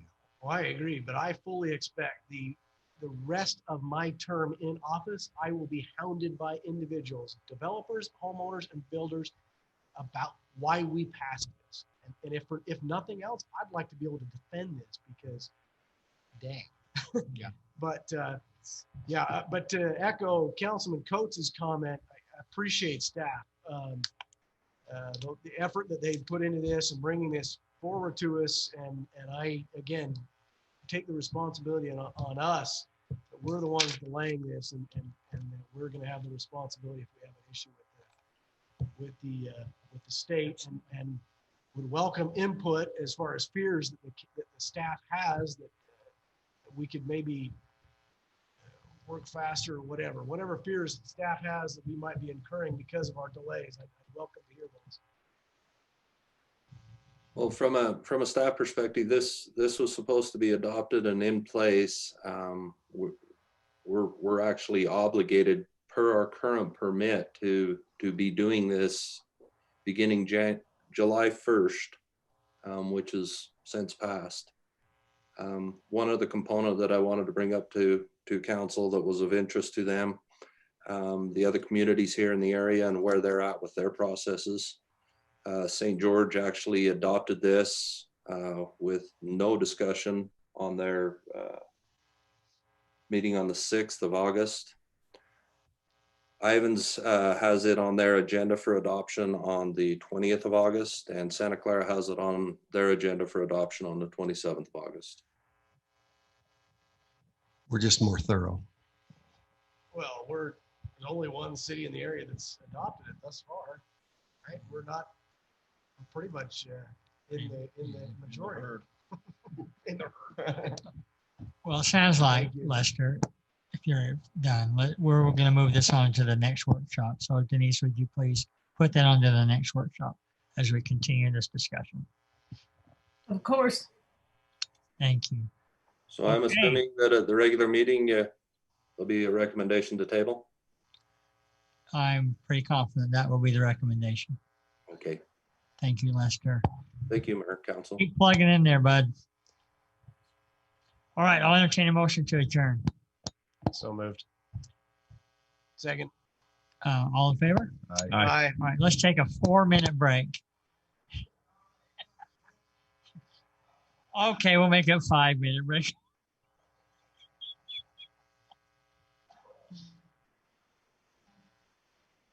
Oh, you guys, that.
Welcome to our city council meeting. I apologize for the lateness. We had a little delay in our workshop.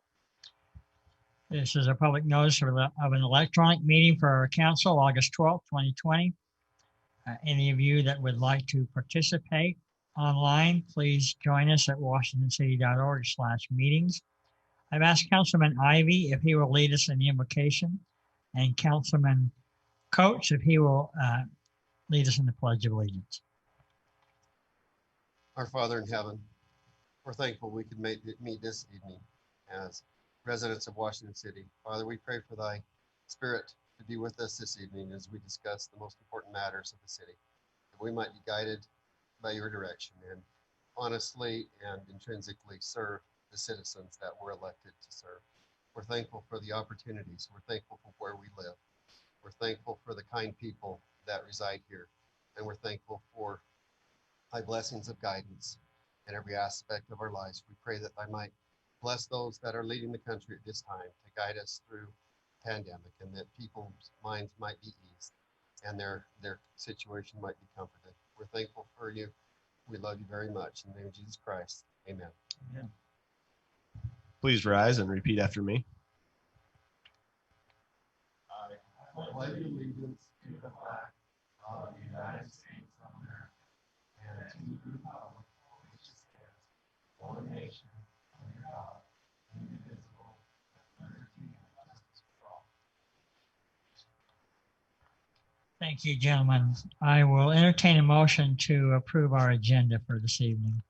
Mayor, I'll make that motion with one minor change, that we move item 8A before the consent agenda, right after the declarations. Thank you. I have a motion.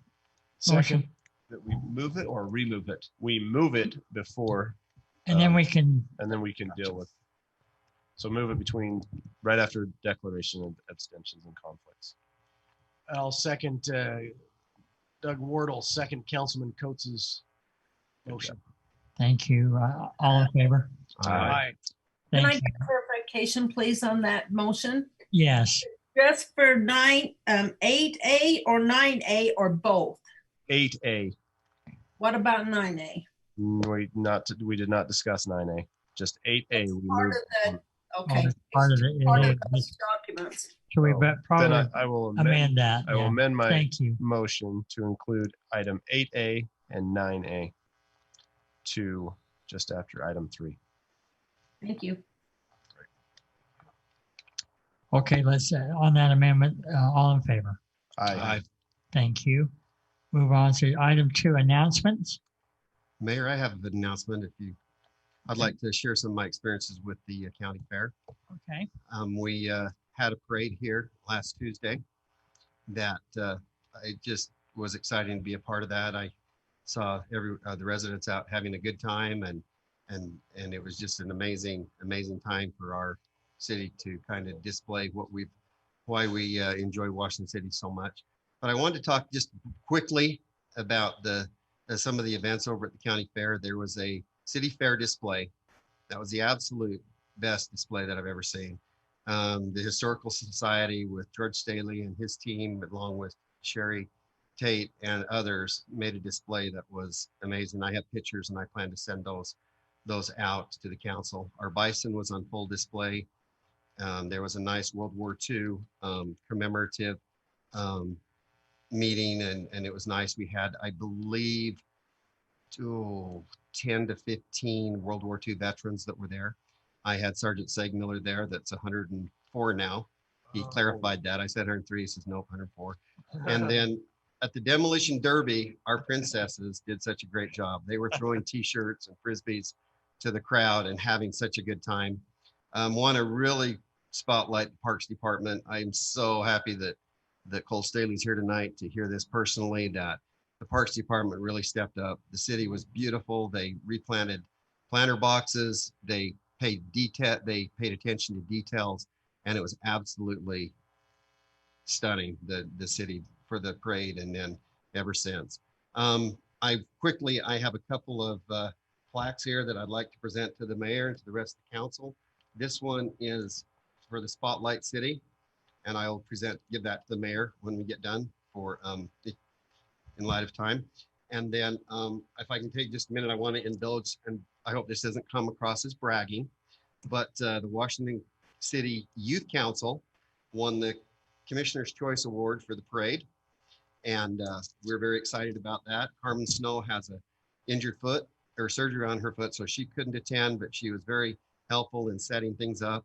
And the thing that very quickly with that award comes a $200 check. And there's 4 youth council over that received the award over at the county fair. And we no sooner can get off the stage, but they're thinking of places that they can donate that money. These are the youth that we have in our city. I'm so proud to be a part of them. Thank you, Mayor. Thank you, Councilman Ivy. I do have one announcement on the 18th, Tuesday, from 4 to 6 at the pavilion out here at the park. We will be having an open house for outgoing city manager Roger Carter. We invite you all to come, those that would like to. Any other announcements? Move on to item 3, declaration of abstentions and conflicts.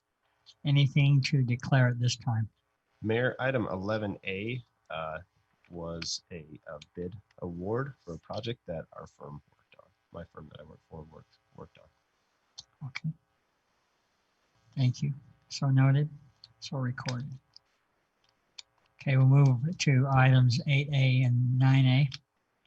Mayor, with no other discussion, I will motion to table item 8A to consider to approve the resolution adopting the low impact development application to our a later date after our work session. And again, I'd like to second Councilman Coates's motion. Doug Ward would like to second Councilman Coates's motion. Okay. I will have to get better at that.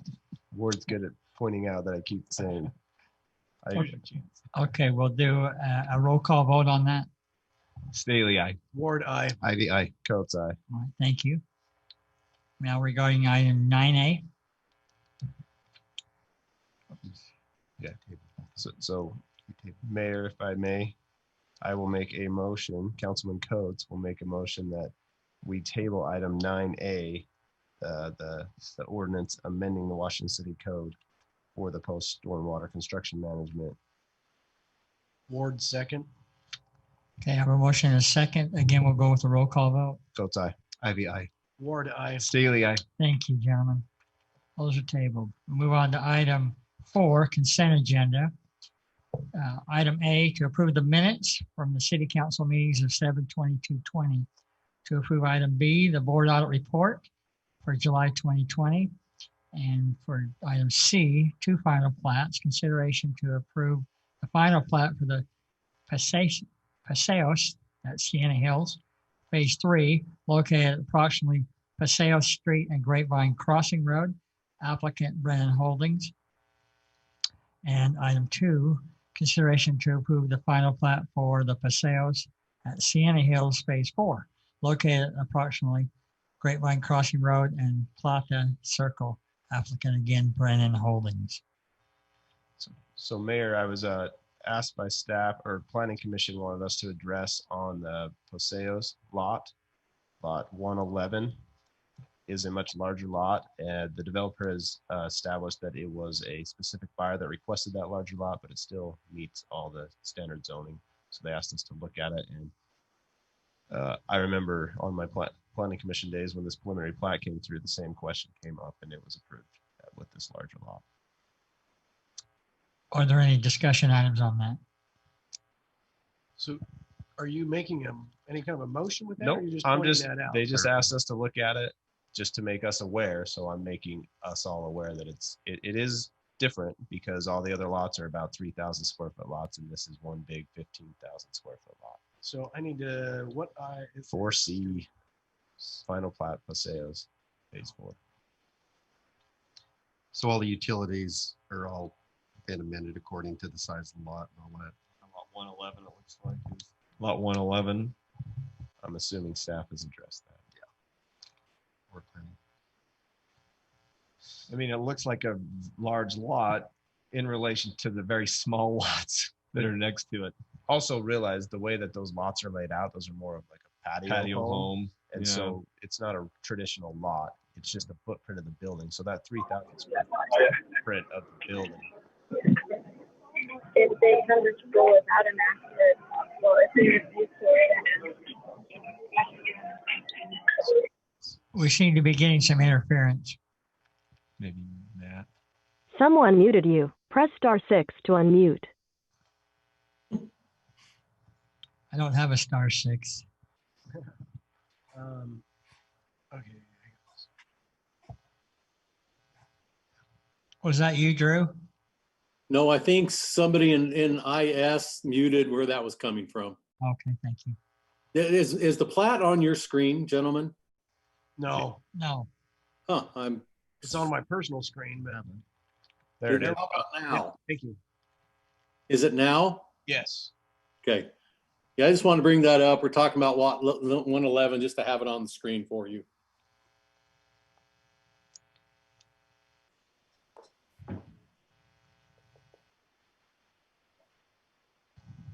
Yeah, I don't have any concerns with that. Does anyone have any discussion on the minutes or the board audit? No, I don't. If there's no more discussion, Mayor, do you mind if I make a motion? Absolutely, thank you. A motion that we approve the consent agenda as outlined. Councilman Staley made the motion, second by Councilman Coates. Thank you. Again, we'll do a roll call vote. Staley, aye. Ward, aye. Ivy, aye. Coates, aye. All right, thank you. Those are all approved. Item 5, excuse me. Consideration to approve a preliminary plat amendment to Brio, Phase 3E, 3F, and 3G, located approximately Sunstone Lane in Villa Modelo. Purpose for the amendment is to change the phasing and add Phase 3G. Applicant Cole West. Thank you, Mayor. You have been removed from the call. Goodbye. Can you guys still hear me? Yes. Yeah, I didn't think I was on a call, but okay. The applicant, as stated, is requesting approval of an amended preliminary plat. The reason for the amendment, as stated by the mayor, is to add another phase, Phase 3G, to this overall area. Phases 3E and 3F are being redesigned from 2 separate phases into 3 separate phases due to significant change of these new alignments. Staff just felt it would be more appropriate to amend the preliminary plat to make things clean and to move forward in these particular 3 subdivisions. Staff reviewed the proposed amended preliminary plat and finds it conforms to the PCD zoning of the Brio development. It also conforms to the subdivision ordinance and the zoning ordinance as well. The Planning Commission reviewed the request at their August 5th, 2020 meeting. The Planning Commission unanimously recommended approval of the amended preliminary plat for the Brio 3E and F and now 3G subdivisions onto you, the City Council, and that's based on the original findings and subject to the original conditions of the approved preliminary plat back on May 8th of 2019. With that said, I'll be glad to answer any questions that the council might have on this preliminary plat amendment. Drew, do you have a copy of the original plat, preliminary plat? You pretty much, this is it. It's just the phase lines were different. So we're just changing phase lines. No additional units were added. No. Same lots.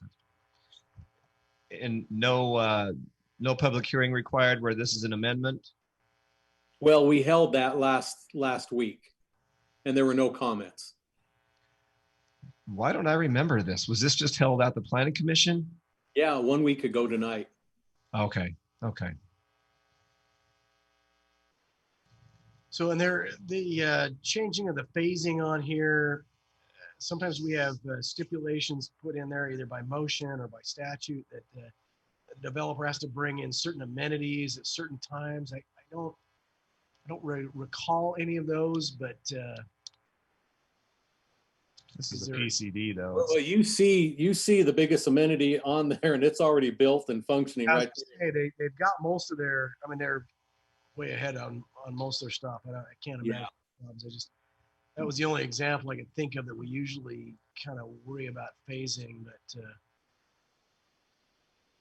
Yeah, again, just to give you an update, what it was they came up with a 2-story townhome project, not project, but the homes, and that's what these are. I'll just kind of here, and I better change my color from blue because everything's in there blue. But they built these townhomes right here, and they're 2-story, and nobody bid on them. So they didn't want to have the whole thing. So they're going to break off. This is the 3G over here. And they're just going to put that off for a long time. And so this was already platted in a final plat over in this area. And they just don't want to have that. So they're going to push it off to 3G, hold it off at a later time. Drew, just to be clear, so they built the ones that you first marked out, but they didn't sell. Correct. Right here. Yeah. Okay.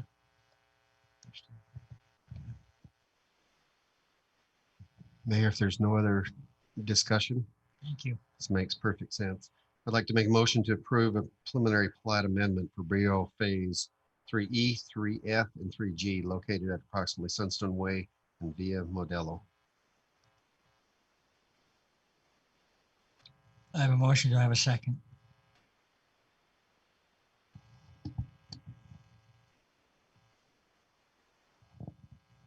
Councilman Ward could second Councilman Ivy's motion. Thank you, Councilman. Before we make it, I just have a quick question it's probably for staff. Did we get that? I remember it just hit me, the erosion protection from the debris basin on the east side of Main Street. Did we get the erosion protection along those lots installed? I think I asked that to Brandon. He said, yes, that's in and complete. I don't know if Mike's on there and knows anything about it or not, but I think I did ask that, and I think he said it did get taken care of along, and you're talking about over here, right, Councilman? Yep, I'm talking right there where the water discharges over to Brio because it has to take Yeah, a right shift through 90 here. degrees before it heads south. I've driven up there. I believe that's in place. Yeah, it just hit me that I remembered that was a big item that I wanted to make sure was. I think Councilman Brandon did say that was addressed by the developer. Okay. I'd be happy to amend my motion to include that. Well, it's part of the original conditions, I think. I think we're okay. You okay with it? Yeah. We have a motion and a second. Again, we'll do a roll call vote. Staley, aye. Ward, aye. Ivy, aye. Goat's eye. Thank you. Item 6, consideration to approve the preliminary plat for Sendera at Sienna Hills, located approximately Grapevine Crossing and Arena Rojas Drive. Applicant Brennan Holdings, number 200 LLC. Thank you, Mayor. As stated, the applicants request an approval of this preliminary plat for Sendera at Sienna Hills. The applicant is proposing 131 lots and the area of coverage is 18.13 acres. The zoning designation at this particular spot is the Planned Community Development Sienna Hills PCD. The surrounding zoning is PCD to the northeast, south, and west, which is all part of Sienna Hills. The proposed subdivision conforms to the approved zoning. The request meets the subdivision requirements and other city ordinances as it relates to this particular location. Staff reviewed the request and recommend approval with conditions of this preliminary plat as outlined. The Planning Commission reviewed the request at their July 15th, 2020 meeting, and the Planning Commission unanimously recommended approval of the preliminary plat for the Sendera at Sienna Hills subdivision onto you, the City Council, and based on the findings and subject to the conditions as outlined below, and it's the standard 11 conditions for a preliminary plat. And I'll be glad to answer any questions council might have on this Sendera preliminary plat. Drew, are we not concerned about how far away all the parking is? Seems extremely far. Like it's all on the edges and there's all the buildings in the middle. Yeah, this project is a vacation rental project. Those ones up in there, and probably not too concerned about it.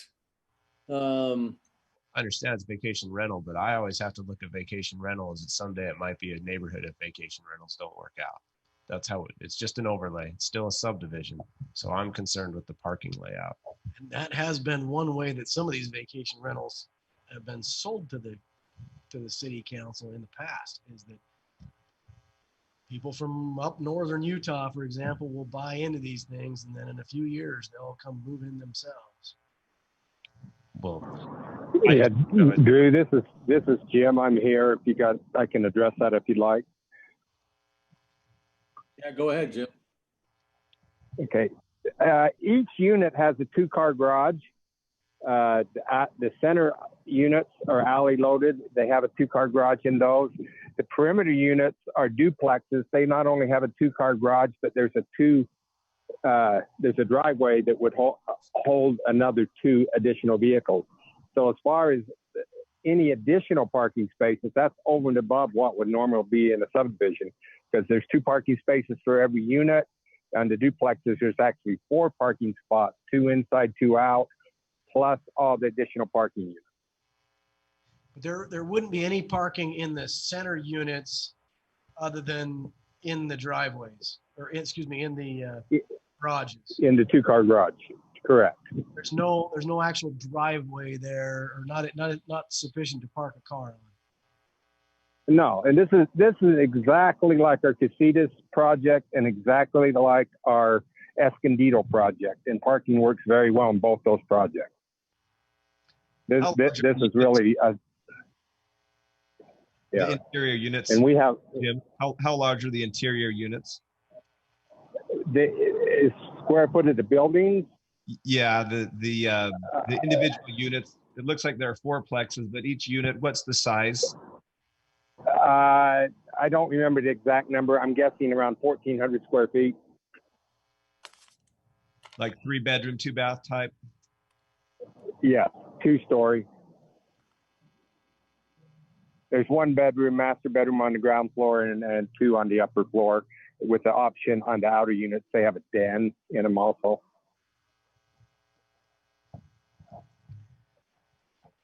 Hey, Drew, I have a question for you, and maybe Jim has some input on this too.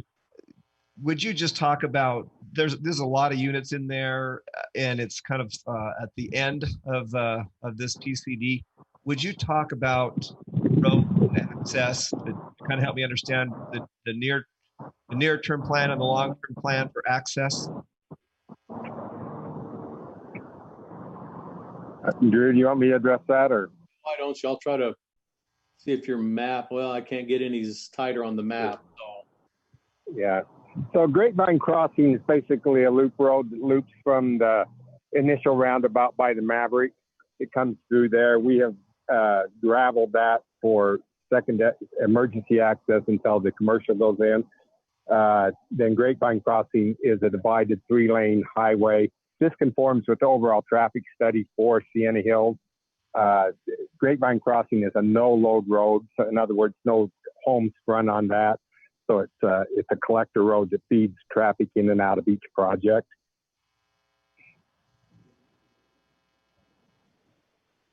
So Councilman, can you see the map clearly on the white? It's kind of the ghost lines. I can. I'm just wanting to verify that we have the appropriate number of accesses for that many of units. Yes, we do. And yeah, each individual project has 2 accesses. Yeah. To put that in perspective, this is 131 units. Escondido is 144 units. Casitas was 144 units. So this is very similar to the 2 existing projects out there. Casitas is 100% built out. Escondido is probably 50 or 60% built out right now. So Drew, while you're there, I had a hard time getting the map and trying to figure out on the map in the plans here where this is at. Can you draw that in for me? Please do out and... I don't know if I will be able to. You're still looking for it? Well, yeah, but see, since we haven't approved it, it's not on this city map yet. And so I'm pretty sure it's up in this area right here. Am I right, Jim? Can you let me? Yeah, I can't see the map, but it's Area 8 of the Sienna Hills Master Plan, PCD. That's it, Drew. This encompasses all of Area 8. And all of the areas in this area of Sienna Hills are surrounded by open space. There's a lot of the settler land they chose to leave open because of washes, archaeological sites and things like that, hillsides. So a lot of Sienna Hills is to remain completely undisturbed. This is actually the last project in the Sienna Hills PCD. The rest of the land out there will remain open space. Minus that piece right there that's owned by someone else to the left. Yeah, that's not owned by Sittler, correct. That's So the Sullivan family. This is of the black marks there. This is the very furthest north black mark of this vicinity.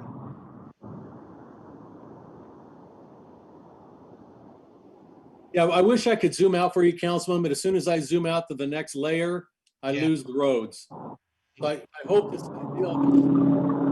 This is the furthest north. Sorry, you're getting a lot of feedback. Yeah. It is. It's the top corner of Sienna Hills. Yeah, okay. So and then so somebody else asked that question. Do you mind if I jump in here? No. So Drew, I know that in the previous council really had some heartburn with parking, especially with parking where there was only garage parking. And I know the argument was that people don't keep their garages clean. They put all their junk in it, and then they're parking on the street.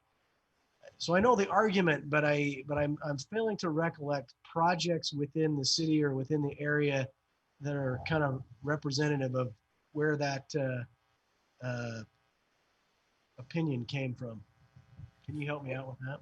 Well, I'll first separate the two kind of scenarios, what you're going to have. When you have a straight vacation rental, generally people don't stuff a lot of stuff in their garage because they're renting it out. Now, if it's a standard townhome development, that's when we have concerns about people stuffing all of their stuff in a garage. This is a vacation rental development, not a standard townhome development. So I hope you understand it's an apple and an orange. I do, but I'm kind of going towards Councilman Coates' comment that some of these will over time, and maybe if they're not conducive to it, maybe people won't move into these permanently.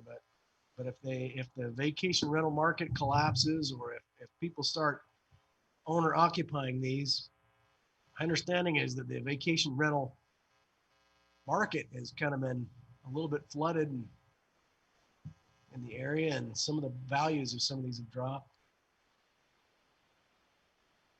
or maybe just lower than.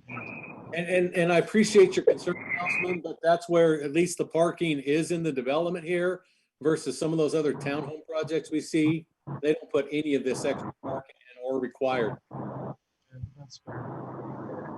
And as you look at a flat, it looks like that parking's a long ways away. But remember that these Sander units are green court units. So the streets you see accessing those units are actually alleyways coming into the garage. Then the fronts of the units front each other on a green court with just the sidewalk and landscaping in between. And at the end of those, we have parking stalls. And so it's really not a very far walk from any of those individual units to the parking that we're providing. If you look at Casitas, which is 100% built out, which has 30 or 40% permanent residents in it, parking has not been an issue ever, even on very, very busy weekends when all the units are rented out. It works very well. So we have plenty of parking. We've never had an on-street parking problem in Casitas. So I think that's probably a good test case, because this is exactly the same units as we're building in Casitas. And Casitas has been up and running for now going on 3 years, and we haven't had a single complaint out there. Yeah, two questions for you, Jim. First question, do you have sidewalks? And second question is, what is the width of the alleys? No, we do not have sidewalks. They're all private streets. The alleys are 20 feet wide, if I remember right, from curb to curb.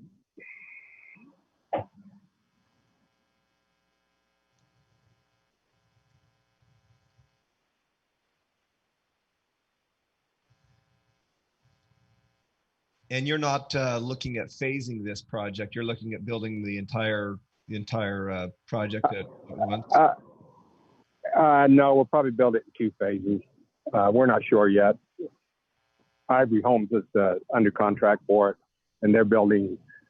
They built the Casitas. They built Escondido very quickly. We did Casitas in 4 phases, Escondido in 3, and I think the worst case is we do this in 1 or 2.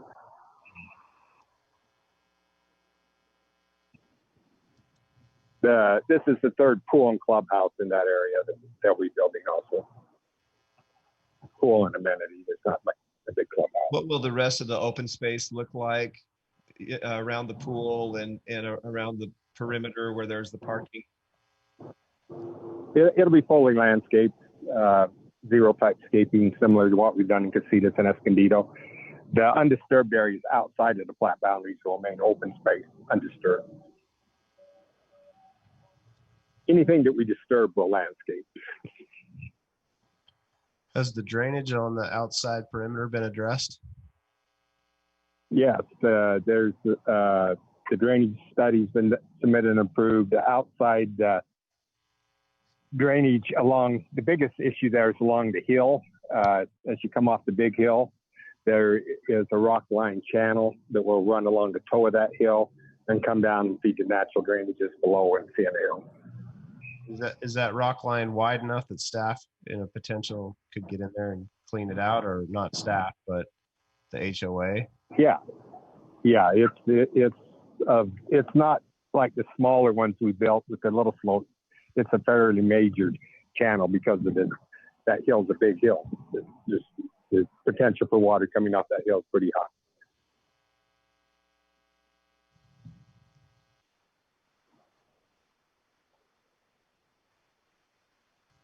So this is the preliminary plat for this. When are we going to see elevations?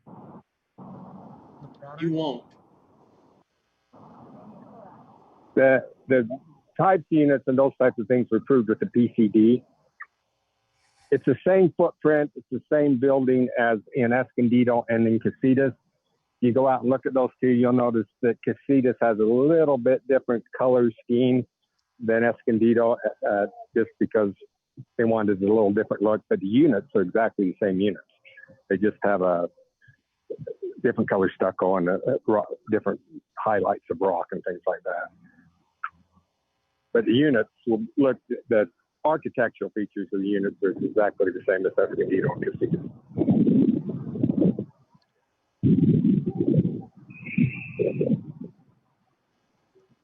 Both been very, very popular projects, very successful. I think Casitas is probably one of the faster selling town home projects in the entire county. Mayor, if there's no further discussion, I'm prepared to make a motion. Okay, thank you. A motion that we approve the preliminary plat for Sendera at Sienna Hills, located at approximately Grapevine Crossing and Areno Roja Drive, with an additional condition number 12, that there be no on-street parking on the roadways or alleys. Can we add another condition that the pool be constructed with the first phase? And that the pool be constructed with phase 1 as a condition number 13. Okay, thank you. I have a motion. Do I have a second? I'll make that motion there. Thank you. By way of conversation prior to the vote, how would we enforce the first motion of no on-street parking? I think it has to be enforced. It's private streets, so it's their HOA. Right? Well, that's kind of what I'm asking. I think we have as far as a city, I mean, we can make a motion that we sign it. We would Like make a deed we would be restriction. making, the motion would be having them put signage up on them, and We'll sign it as no parking. We'll also put a plat note on the plat, so everyone's title report that buys the unit in there is on notice that there's no on-street parking. And we'll also include it in the CCNRs that the HOA will enforce it.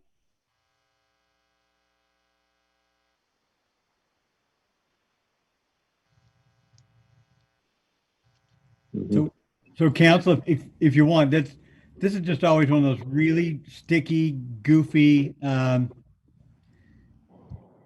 rules that are associated with subdivisions. And then when you start bringing in a nonprofit HOA to enforce it, it's difficult. So Drew, I'm throwing this out to you, Drew, just to see what your reaction is. So I guess I would see this from a standpoint as a code enforcement issue, that land is in effect has a specific land use regulation. And in this case, it is that the owner will prevent cars from parking on the private streets. And that would be that our code enforcement officer could cite them for a violation of, in effect, a land use ordinance. And we had approached it just like it was another land use, inappropriate use of the land from the code enforcement perspective, which could be associated with fines and other things. I suspect. I think you start getting more difficult if you try to get it to a point where you're bringing injunctions or courts are trying to force them to take actions. But I don't know what prevents us from bringing a code enforcement citation against the HOA themselves for failure to enforce it. What do you think, Drew? I totally agree with you. But I also, out there in the private sector, so to speak, there are tow truck companies that would love to do a contract with this HOA at no cost to the HOA. Yeah, I would. They're pretty good about, they go through and drive these areas frequently, and because that's how they make their money. And they can go in that, and people sign on with their, under their CC&Rs that's going to be the case. And again, the HOA doesn't have to come up with a dime. Those tow truck companies will keep that place cleaned up pretty good. I don't want to muddy the water much. Very effectively. I just want to say that Hey, Drew. we just need to put it on the plat. Yes. You can change CC&Rs whenever you want. Put it on the plat that no parking along the private streets except designated parking areas as outlined on the plat. And leave it at that, because you can change CC&Rs whenever. We don't need more stuff to do to imprint HOA problems. No, and Jim was great with his approach to it. Much prefer Jim's approach to this. Yeah. I really, really don't. I mean, this is so, if we're thinking about this, this is going to become a problem in it this way, we should deny this project. I don't want our code enforcement officials out there. I don't want us to be known for the city that has tow trucks running around yanking people's cars. If we can't get it designed and built close enough to the beginning that's an issue. Yeah, that's But we could make it a CC&R. Have their property managers. The problem, the CC&Rs. It will be in the CC&Rs, no question. They can enforce it against each other. CC&Rs are really effective if people will ever use them, because they're private contracts that every homeowner within the whole subdivision can enforce against another one. And I also agree that we don't want code enforcement getting involved in these things. My point only was, is there a last case ditch effort that we could do if it got to be so problematic? Because I can tell you right now, I don't want us to be doing that. And I don't want us to appear that we're enforcing CC&Rs, which we're not. This would be something greater, and that was the city council's concern at the time of approval. If the HOA wasn't taking care of it, I can't frankly imagine us ever getting to that point, but wanted to make sure that there was actually something legitimate we could, if we felt we had to. This is Roger. I agree with Councilman Coates on this issue. This is not too unlike a number of projects we have with regards to issues from maintenance of retention basins to other things. And so I agree with Councilman Coates. The best thing we can do is just get it on the plat and not complicated at this point, because this is not without precedence in other subdivisions. The parking's a little unique, but we also have issues with parking in other subdivisions that they're enforcing kind of themselves as well. So I agree to keep this a lot as simple as possible. No other Hey, discussion. Drew, can you hear me? Yeah.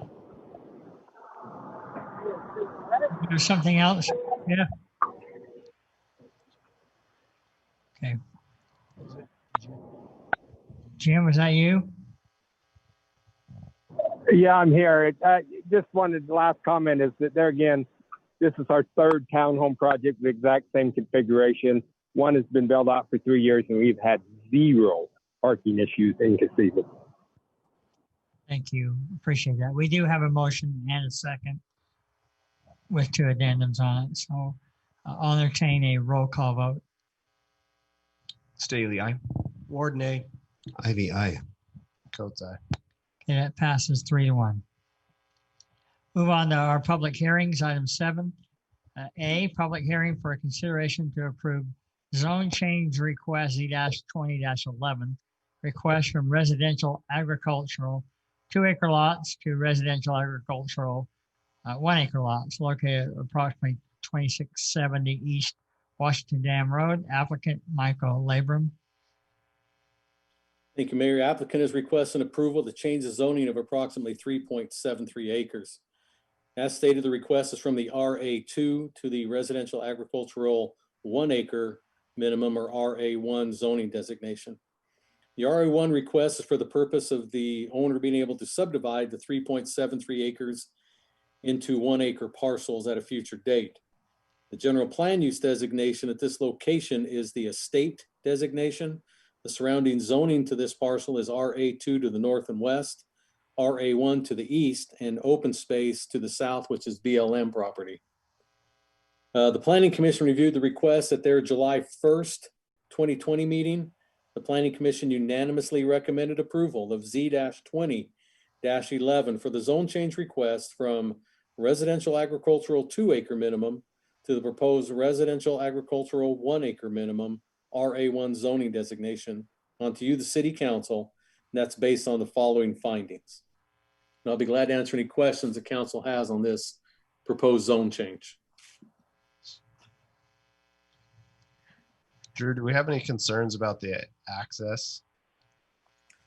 We have, because and it's been addressed through the public works. We've worked with this individual quite a bit. Let me just kind of show you. Pretty much right here is a very high slope off the road on this bend. All the access is more than likely going to come somewhere in this area here anyway, and then broken up into the lots. Depending on what's left after they give the street, I don't know if, I think they may be able to get 3 1-acre lots, but they may only be able to do 2, but we'll wait and see after road design comes out. Because again, they're going to have to give their portion of the Washington Dam Road up on that subdivision dedication. So, but this area right here would be the concern, and there's no way they'll get access. They wouldn't want to. It's quite hilly coming up. So.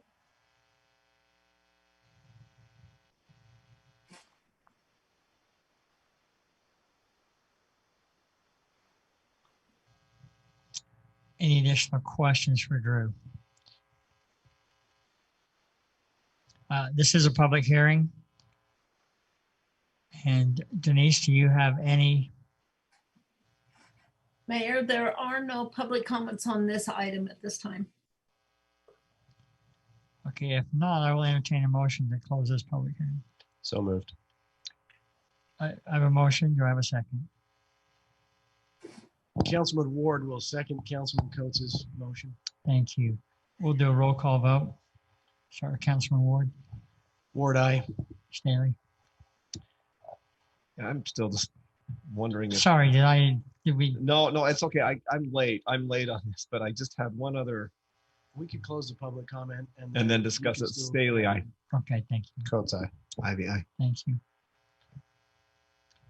We need to discuss Councilman Staley additional on that.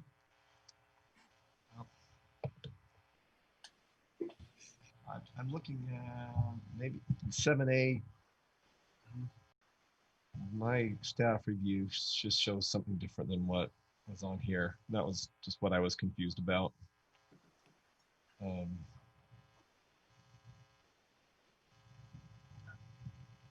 Anyway, there was just 2 staff reviews in there, but I see the right ones also in there. So I have nothing more to say on that. Okay, thank you. Sorry to push that early.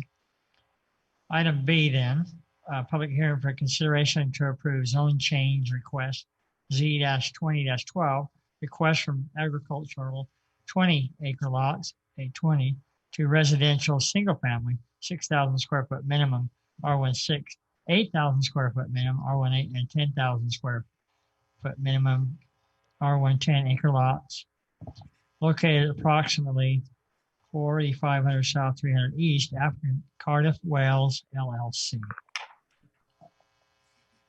Thank you, Mayor. As stated, the applicant is requesting approval of a zone change of 65.02 acres.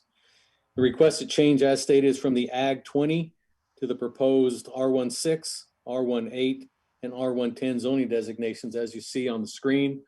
Again, the pink color is R16, the purple, the R18, and then the kind of orangish peach is R110. That's what they're proposing to you. The R16, R18, and R110 requests are for the purpose of subdividing the 65.02 acres into future residential developments. This may look familiar to the City Council. The general plan land use designation on this was recently amended by the City Council and now carries a low density residential and medium density residential. The surrounding zoning to the parcel is R18 to the north, A20 to the east, and PCD to the south, which is the Stuckey Farms development, with RA1 to the west. So again, the Planning Commission reviewed this request at their July 15th, 2020 meeting. The Planning Commission unanimously recommended approval of Z-20-12 for the zone change from Ag 20 to the R16, R18, and R110, as shown on your exhibit zoning designations, onto you, the City Council, based on the findings below. And so again, I hope the council remembers this. We had quite the discussion. They ended up putting the little L hook down here on the southeast corner, that the council's request to keep that at the low density. And now this is the zoning. They're coming back. They're not going to do the PUD as you see at this time. That'll come to you at a future date, but it's the other three right here in the color that they're proposing to you tonight. I'll be glad to answer any questions the council has on this proposed zone change.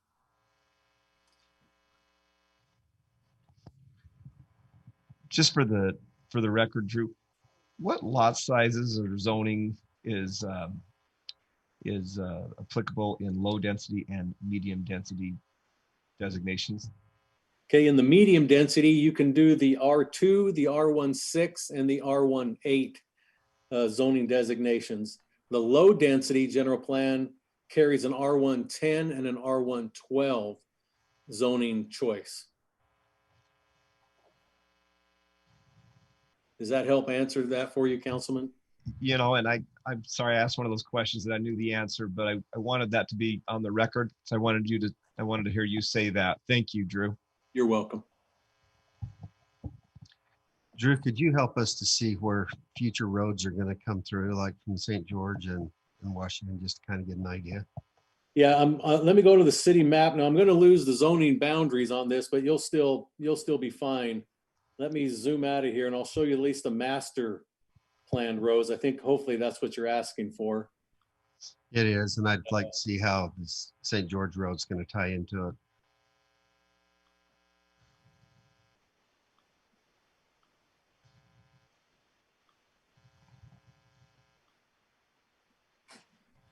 There you see the schools, and this is the piece right in here that we're kind of talking about. And then I'm going to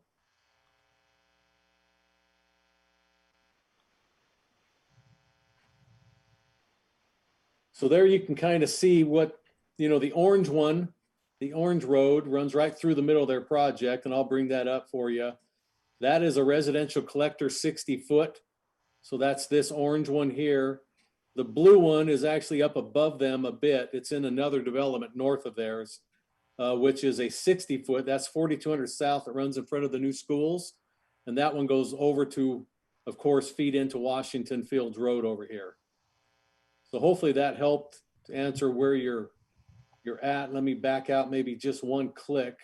4200 south isn't Treasure Valley Road, is it? No, Treasure Valley Road's this orange one up here. More up. Okay, that's right. I'm circling with my arrow. Okay. That's Treasure Valley. And then this is 4200 south, the blue one. Okay. And goes right through the Hoops property. I think that did get recorded, Councilman, just so you know.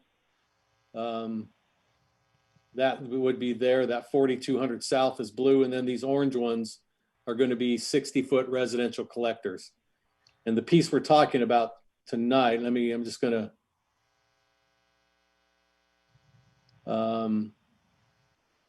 should be around in, well, actually it might be, but I think we're down in this area here. Roughly. So where that's a dirt road on the west boundary, then the city would need to improve that road as part of this development. Is that Well, correct? the developer will probably carry this. I can't remember what road designation that is in St. George. Mike, do you know what that's called down there? Are you on? I believe that's their 2450. That sounds right. Yeah, so Councilman, 2450 runs right through here. Is what that dirt road is going to be continued. And I think the developer will probably use it and continue it through. There's a gap between where the road's currently built to and where the edge of this property is. There's a piece of property in between. You can see the field just to the east of the school. Oh yes, let me zoom down in there. South stops at the edge of the school, and then there's a gap of a field, and then that's the edge of this property. So nothing's built right there as far as road.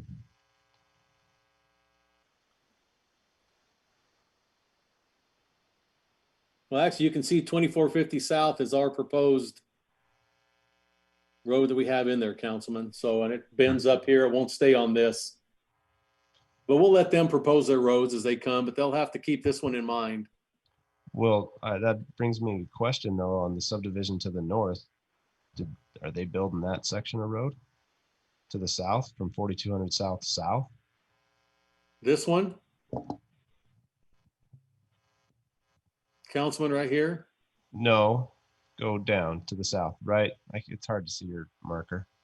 It's on their plat, the DSG Holdings. If you go back to their plat. Okay. It's more of a curiosity because it kind of looks like the road's off the property. So is that gonna be a road? That's what I could. Councilman Coates, 4200 South is being built by Quality Development. Yeah, I mean the one that's heading north-south on the west side. That would be this road right here. Let me get a color for you. It's where the canal is, I guess. I guess that's the trail, future trail potentially. Here's a road that comes down that's probably going to tie into that. No, I'm talking to the west, Drew. On the west side of the property.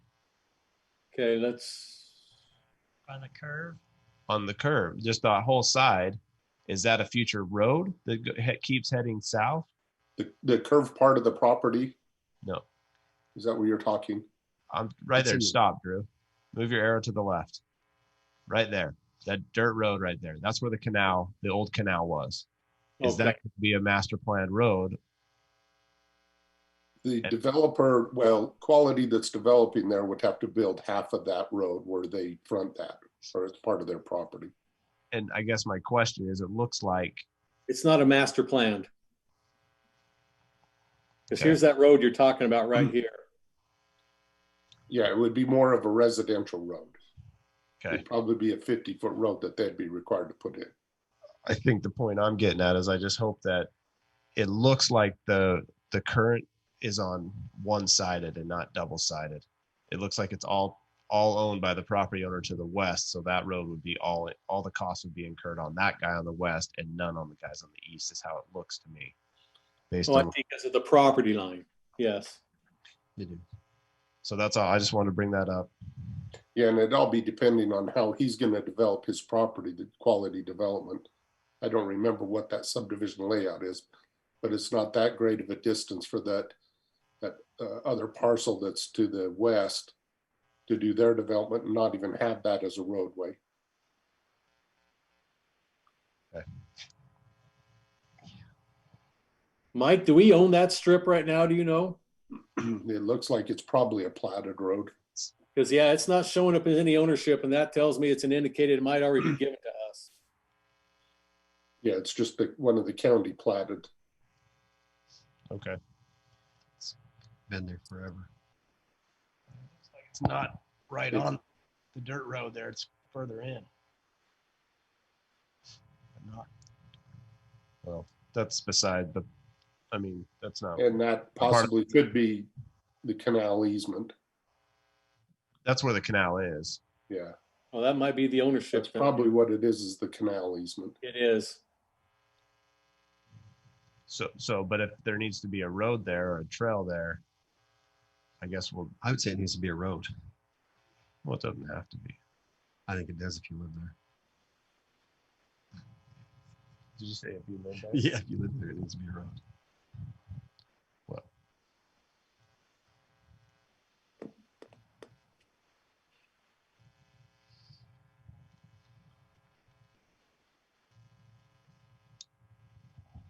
Any additional questions for Drew? My only concern is I'm just going to bring up my concern. I don't like the R16. I think there's too much R16, not enough R18. I think during our discussions, through the general plan, we talked R18, R110. I don't ever remember talking R16. I know it's an improved use, but that's what I remember during our discussion. Well, I know that that's my thoughts exactly. There's 20 acres of R16, and when I looked at this, I kind of wondered what happened. But you know, I can stretch and go to R18, but I just don't see an R16 at all.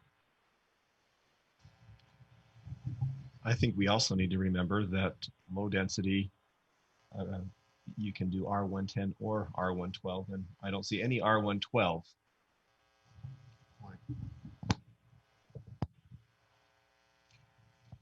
Doesn't mean there won't be an R112 in there. Just an example, my house is The minimum size, right? I live in an R16 and I have a 12,000 square foot lot. Maybe the developer could address that. Is he on the line? Bob, you with us? Yes, sir. Yes, I'm happy to talk through that with you. Appreciate everyone's time this evening. Yes, for sure. There are obviously, you know, based on these lines and in our other discussions, we've talked about this. So we've, you know, been playing with layouts the whole time for this whole space. And yes, we definitely have several, not just a couple. We have several lots that are larger than R110, like we have in even in the 12s or 13s, and then everything along the hillside, like we talked about, where we've hooked around the south and then wrapped around the east side of the hillside. All of those lots are now, you know, we've changed that view from that discussion with you guys from before, and that approval with the general plan, and all those are much larger than that. So it's R110, but yes, there's I don't want to misquote it, but I would say just off the cuff, there's probably more than 15 or 20 lots that are larger than R110, somewhere in that range, without, you know, I don't have it open or anything, but somewhere in that range.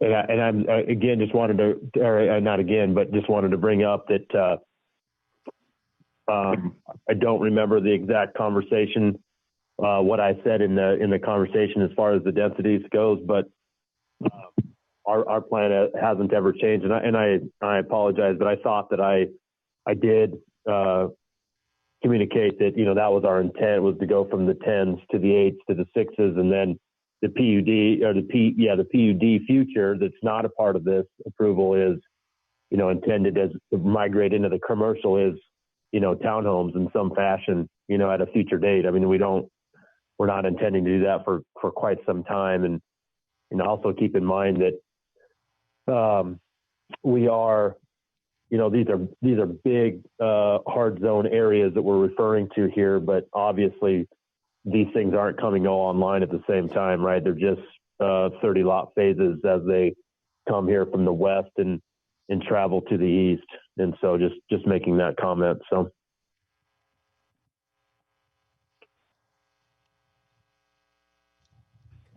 Any additional questions for the developer?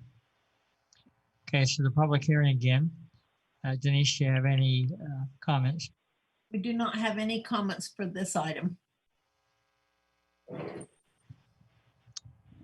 If we don't have any, I will entertain a motion again to close this public hearing. So moved. Second by Coates. I have a motion and a second. Begin a roll call vote. Coates, aye. Ivy, aye. Ward, aye. Staley, aye. And I made the motion. Thank you. Item C, public hearing for consideration to approve general plan amendment G-20-05 to change the land use designation from open space to low density, approximately 550 west, 2100 south, First National Investments LLC, Matlow.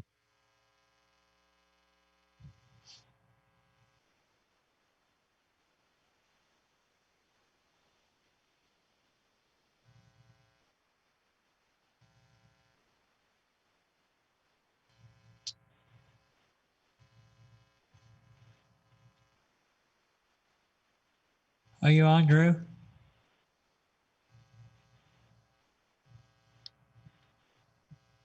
Sorry. I'm halfway through my report and realized I was on mute. Okay, I'll start over. The applicant seeking a general plan amendment. And the acreage asked for is 1.26 acres from the current designation as stated by the mayor of open space. The applicant is requesting a low density residential. And this is for the possibility to add the area into the current development known as Washington Vistas. And you can see that on the exhibit right here on the right-hand side. The surrounding general plan land use designations are open space and low density to the north and east, and low density to the west and south. The low density residential allows for R110 and R112 zoning. Staff reviewed the requested change and finds no problem with the proposed application. The new designation would be in conformity to that which is found in the surrounding area. The Planning Commission reviewed the request at their July 15th meeting of 2020. The Planning Commission unanimously recommended approval of G-20-05 to amend the general plan land use map from the current open space designation to the proposed low density residential designation as outlined in the report onto you, the City Council. Now, you may recall this particular area came to you in a zone change request a couple months ago, and you denied it. Based on this was land that Sitla had sold the applicant, and there was that dispute about what the sale was about, et cetera, and then you denied the application based on those things. So you also made the comment that they probably, if they do come back and get things squared up with Sitla, to do a general plan amendment, and that's why we're here tonight. So again, the old zone change included property down, and let me get my pencil on. Down in this area as well, and they've taken that off. And then the old zone change had this included, and they've taken that off. So this is the proposal they have for you tonight for this to add again to this subdivision over here, the Washington Vistas, and this is the area in question, just the green. So with that, I'll be glad to answer any questions the council might have on this general plan amendment proposal. Drew, have you spoken with Sitla at all regarding this? I have. I spoke with Aaron about a week and a half before I went to the Planning Commission. He said he's worked with everything, and he's comfortable with this proposal. Thank you. So I met with Aaron as well, and walked where this was at.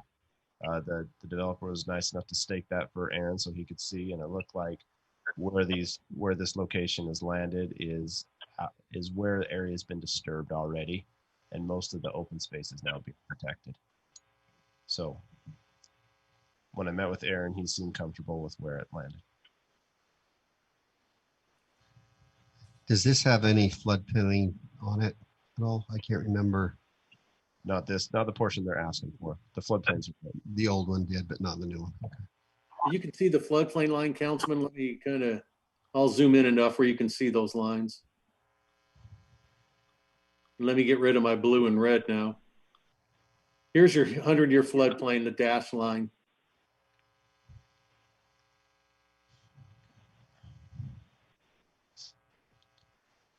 And it's quite up the embankment right here.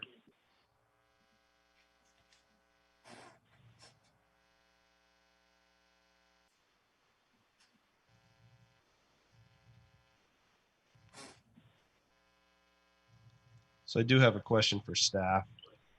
This is down a pretty major wash for the area.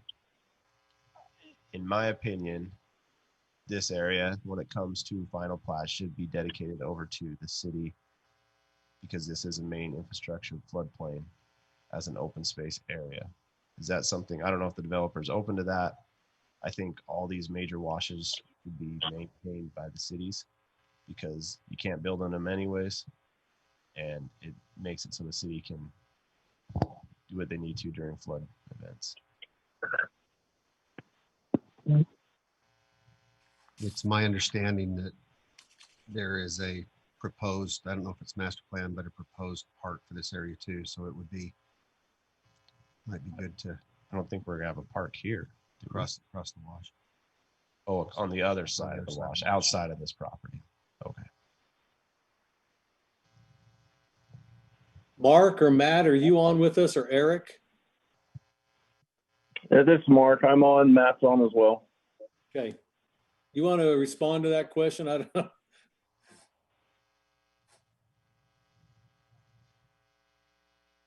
Did you hear the question, Mark? Yeah, I heard it. Matt, we can't hear you. Matt was speaking there. Okay.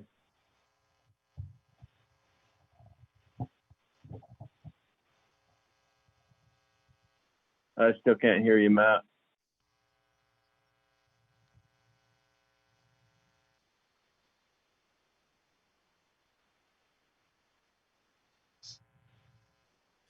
Well, if we can't get him, Mark, this again will sit for 2 weeks anyway. And we'll try either, if you can get an answer, hung up on it again or something when they vote on this in 2 weeks. Yeah, absolutely. So I'll discuss that with Matt and we can have an answer for you in 2 weeks. That sounds good. Another option, if they're not open to it, is and maybe an easement for access for city and emergencies or something. I don't know. Just yeah, certainly with some easements across there. I know Matt's got his own opinions on how to handle that property, and so we'll let him respond to that. Fair enough. Thank you.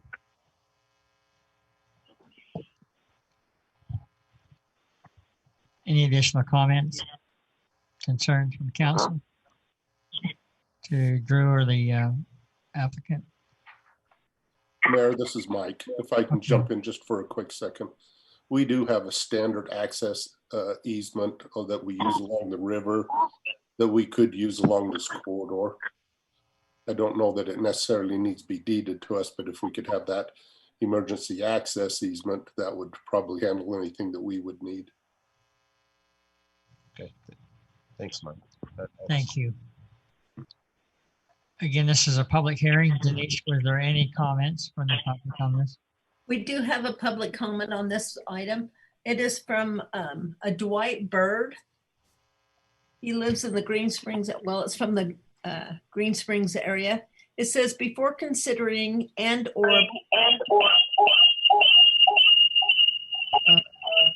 that? You have a lot of Can you hear feedback. me now? Yeah. Okay, I'm not sure where the feedback was coming from, sorry. Before considering and/or approving a zone change from open space to low density at approximately 550 West, 2100 North, it would seem incumbent on the City Council and the Zoning Commission to ensure that all property requirements for the sorry, a thing just popped up on my screen and said the applicant was having a hard time connecting. Okay, let me back up. Approximately 550 West, 2100 North. It would seem incumbent on the City Council and the Zoning Commission to ensure that all prior requirements for the proceeding plats are complete and in compliance before releasing the bonds. This includes any open space, landscape requirements, and structural compliance by the developer or the homeowners association. My understanding is the homeowners association is currently chaired by Matt Lowe. This may be a moot point and all prior plats may be in compliance per the required bond release. One area of concern is east of the two adjacent, sorry, that's written funny. One area of concern is east of Plat 2, adjacent to the new Washington Parkway. There have been at least 2 major injuries where the sidewalk abruptly ends without any warning or caution signs. Without knowing if this is the responsibility of the developer, the city, county, or state, I would suggest to add a minimum compliance. The walkway posted caution signs are blocking the access to avoid a serious injury and possible future litigation. This is my opinion as an, thank you for your cooperation. Oh, as an equal fix and should be welcomed by all involved. Thank you for your cooperation. Sorry about that. That's the only comment we have. Okay. Anybody want to respond to that?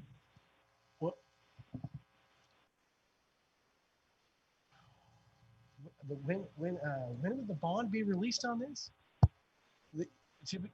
Your bond would typically be held for, what is it, a year or 2 years, right? I'm not sure. Is there a, Drew, can you help me out? Is there something additional in relationship to the bond here, or is the citizen misunderstanding the bond, or am I misunderstanding the bond? Let me jump in on this, Drew. Yeah, please.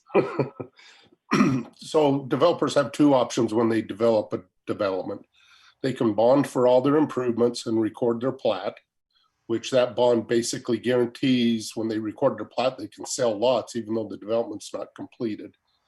That guarantees that those lots will be built. Most developers build it with their own funds, so they don't bond for it. The plats are not recorded until the project is complete. After the project's completed, then we have what's called a warranty bond, and it's a 1-year period that they have to warranty the workmanship of the improvements in the development for that 1-year period. So bonding on the sidewalk issue, I mean, it's relatively common when a development ends, the sidewalk will end. I've never really had an issue with that, but we can certainly start looking at that and maybe signing it that the sidewalk ends. But do you know on this particular property if they didn't bond this though for the improvements? I think they actually built all the improvements that they didn't bond for this development. And Councilman, if I may jump in also, I think, and I'm not for sure in this case, but I wouldn't be a bit surprised. This might be a phase line in between the next phase where the sidewalk ended on phase whatever it is before the next phase is built. And people were just walking up that area anyway. That's probably what might have happened on this injury, was that sidewalk ended until the next phase gets built out. What is it, Denise? Is that right? Was it 1 injury, or I thought did they say 2 injuries? He said 2. He said, it says, open landscape. East Plat 2 adjacent subdivisions may improve sidewalks. Okay, we have been at least 2 minor injuries where the sidewalk abruptly ends without any warning or caution signs.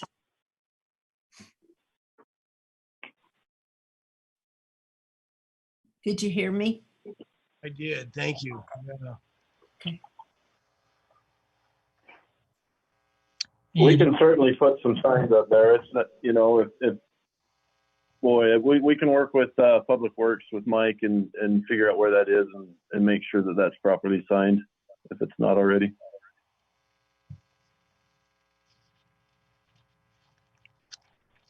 Thank you. No other questions or comments?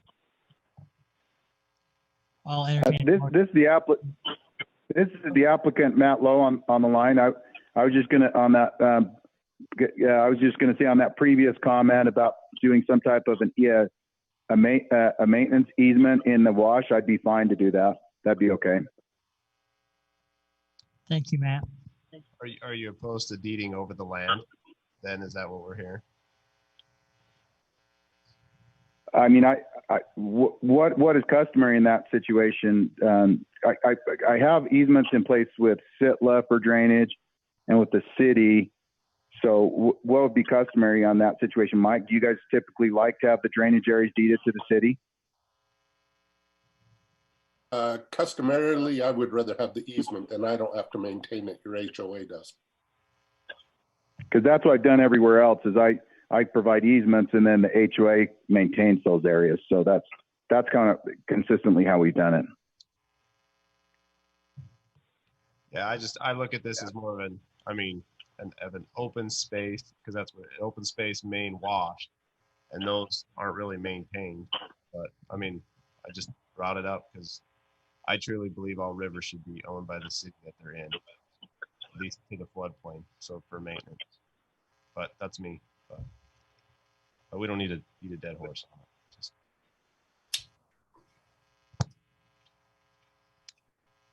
Thank you. We ready to entertain a motion to close this public hearing, or do we still need some more comment? A motion that we close the public hearing on item 7C. Second, Coates. Motion and a second. Roll call vote. Staley made the motion and votes aye. Ward, aye. Ivy, aye. Coates, aye. Thank you, gentlemen. Item 10. May I just Absolutely. thank the citizen that wrote in. Appreciate the input to the council. Thank you. Thank you, Councilman. We'll move on to item 10, our RAP tax continuation to consider a request to approve RAP tax funding for the Washington City Community Center.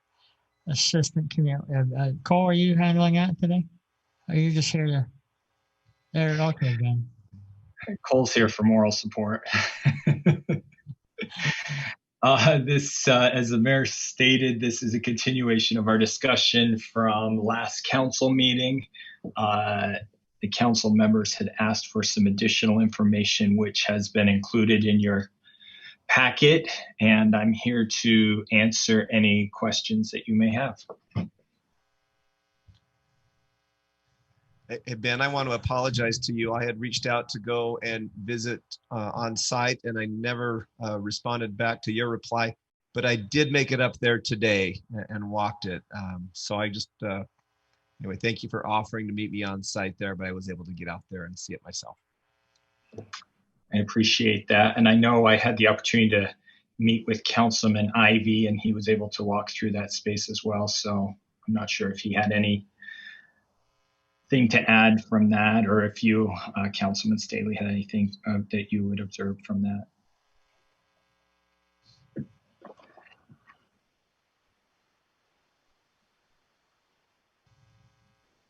So I actually really appreciate the initiative on bringing this forward.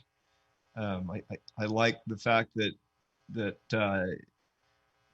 city employees and that you, Ben, are constantly looking for ways to best use our space and to provide activities and amenities, especially there at the community center.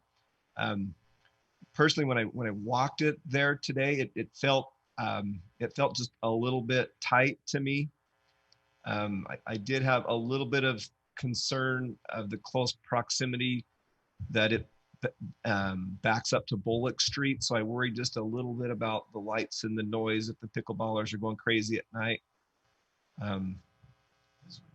This would be during the hours. This would only be really open during the hours that the community center is open. Am I wrong there?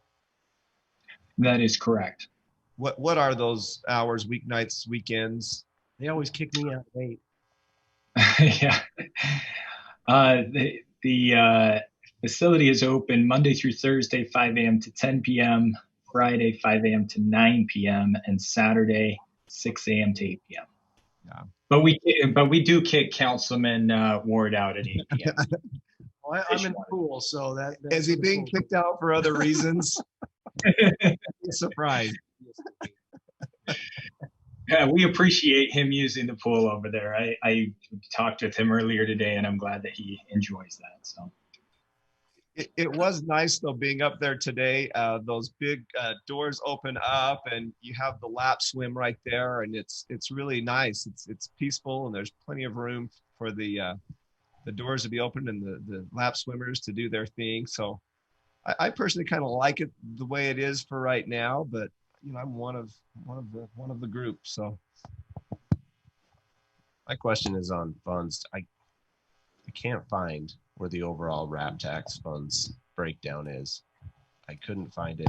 Do we have that? Is it stuff somewhere that I can't find? I wanted to look at the dollars spent in January and of today. I would think Kimberly may have some information. Well, it was put in a portion, but I swear this meeting there was stuff stuffed everywhere. It was like hard to find them. So Yes, I can pull that up really quickly.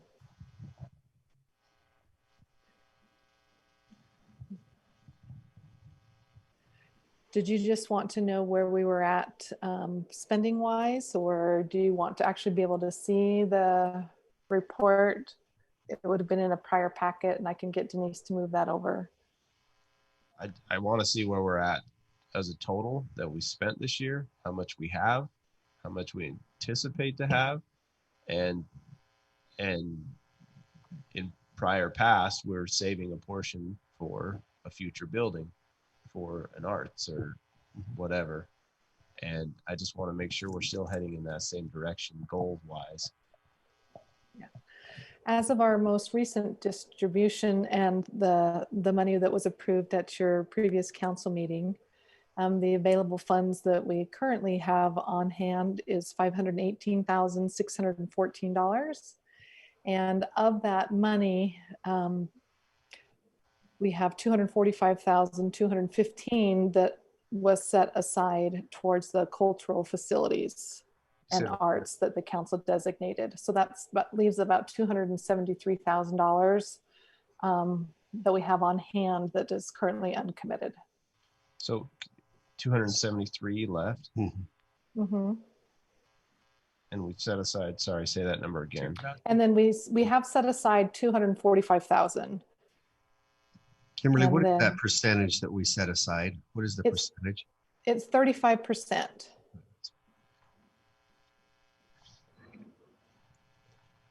So in the past, with this application, that takes all our money that's not set aside somewhere else. Is that pretty standard what we've done in the past?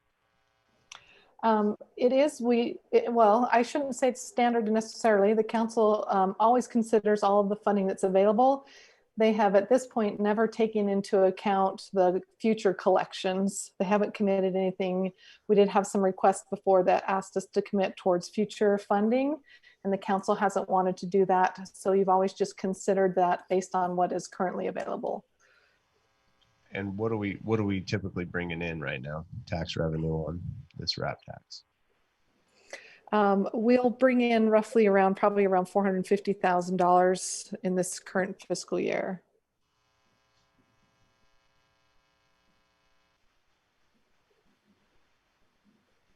So we would expect to add that.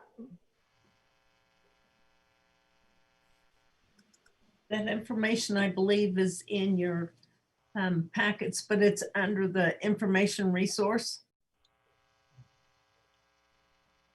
Under RAP tax. Under the workshop?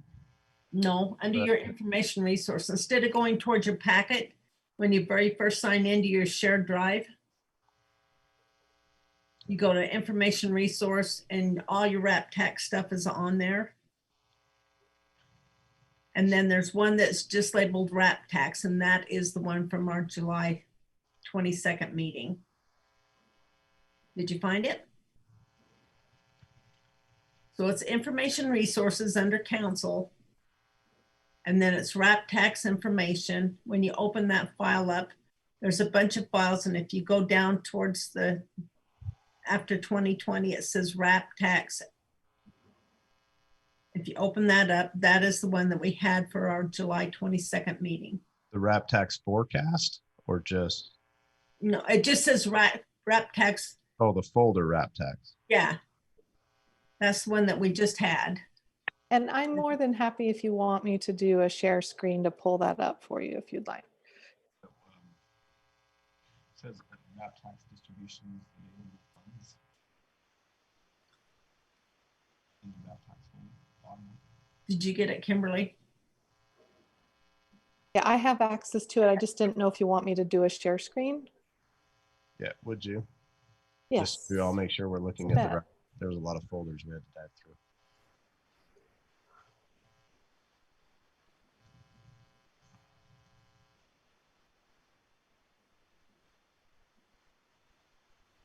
So are you able to see that now? Are you?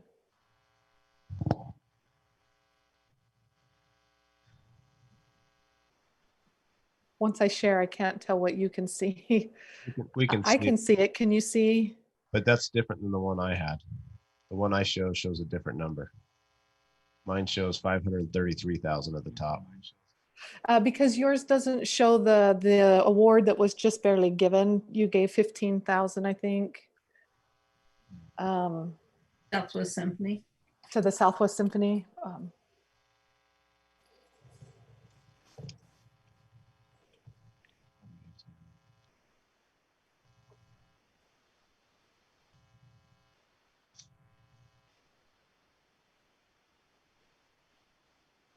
Or it was 10,000. Let's see. 10,000, yeah.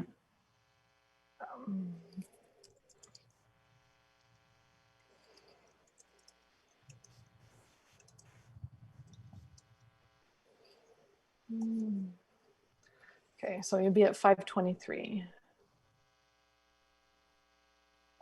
Yeah, so we did 10,000, correct? Correct.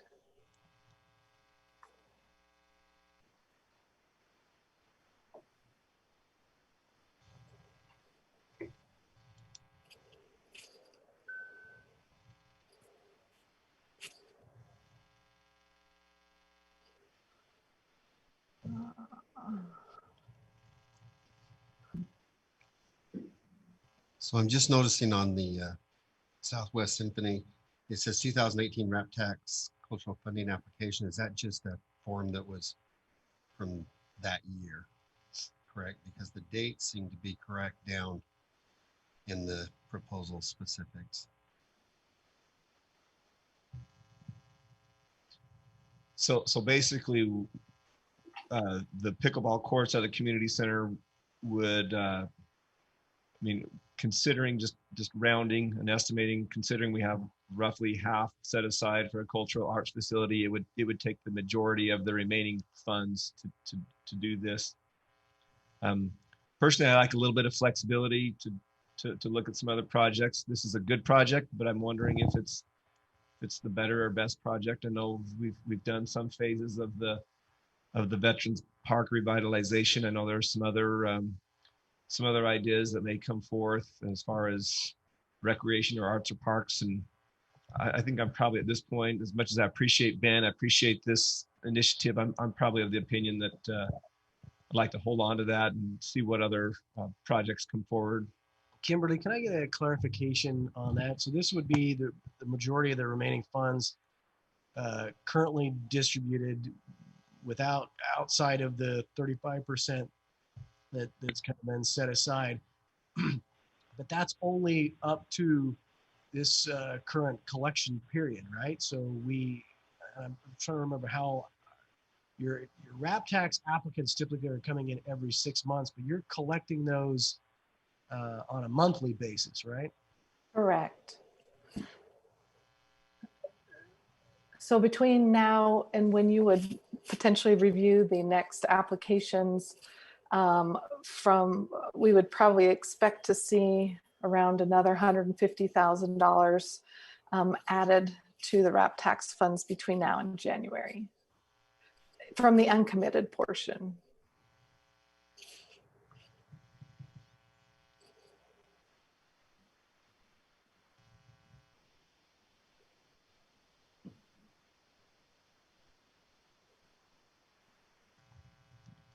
The RAP tax will sunset in 2025. Is that correct? I don't have that in front of me right now, but I do have it on the forecast worksheet that was also in that folder that I could look up. Do we have any other funds that's in like the fund balance that we can associate to this? I guess my question is toward Kimberly or Roger. You could always utilize fund balance to fund these particular projects. We are currently at our maximum. Are we going to go over? That will be to be determined. I won't be able to give you final numbers on that. We still have another month that we have funding bills that are being paid out related to the prior fiscal year. So it'll be more mid-September before I'll have a more formal idea. Because those numbers are just a forecast, and it's possible for, to have like some kind of a worldwide crisis or something. No, we already have that. Oh.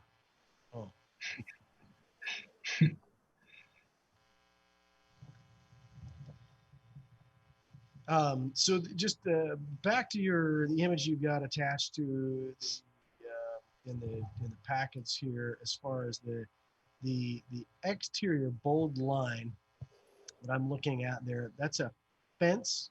Is that correct? That is correct. That would be the fence that would surround the courts. And so, sorry, Councilman. Go ahead. Just it would be like a chain link fence on something like that. How high? Yeah, traditionally that's a 6-foot chain link fence around the exterior portion. Then there would be interior fencing between each of the courts. And remind me the interior fencing. How high is that? What are they? Usually the interior fencing, it's either 3 or 4 feet. I can't remember which one. Okay. And this would be, just for clarification, I think we discussed this, but this would be individuals who they would have to come pay to go into the community center and then schedule time to be out here. And you're thinking you could do tournaments on this, or? Would allow us to schedule for tournament play. It would allow us to use it for leagues. We could run adult and youth leagues. We could use it. There would be drop-in time available as people were not renting the space. So all of those are things that we anticipate that we would use the courts for. Have we notified the residents who live right behind this? We have not. Do we have complaints from pickleball courts? Are they a rowdy group? I know those. It's not the group. It's that ball that goes back and forth. That's just ping, ping, ping, ping. And if you have to listen to that all night, it might be. It might be. I don't know. I've heard complaints about that in other areas. Have you? I don't know. We have a pickleball court right by my office, and it's across the parking lot. And I step outside and I can hear it. I can't hear it in my office, but I just am wondering if these people even know it's going to happen. And then all of a sudden at 10 o'clock at night or 9 o'clock at night, they're hearing this ping back and forth. It's true. This is a pretty quiet corner at this point, but quiet also up to this point means a little bit unused.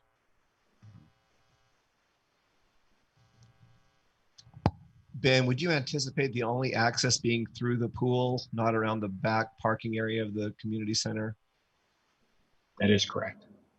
I mean, it's conceivable that if we were renting the space, we would allow people to access to bring in things through that way, but it would not be access for people to come in to the courts. There's a gate that opens back there, I presume. Yeah, so if somebody was to rent it for a barbecue, we would allow them to potentially drop off supplies through there, but not as a patron entrance.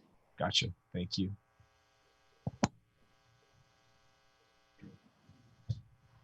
Ben, would you just address what you perceive as pickle court demand, for our area? I'm sure you've done a little research and kind of have a thing on the pulse of our other courts that we have within the city. And I know we're opening new ones at the new Boilers Park here next week. So anything you can shed light on that?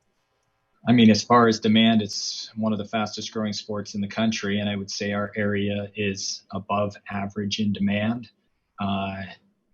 I can use the boilers as an example. I've been receiving calls for multiple months now, as soon as people saw them going in, to find out when they would be open so that they could begin play. So I think I have not had any other amenity where I get calls like that to find out when they're going to open.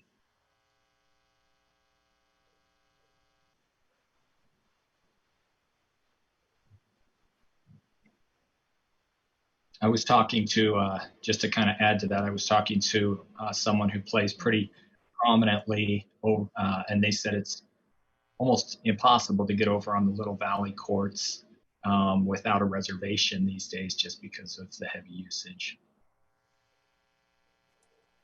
Oh, wow. They have 24 courts, and you're going to build 12. Like in Norfolk, Minnesota.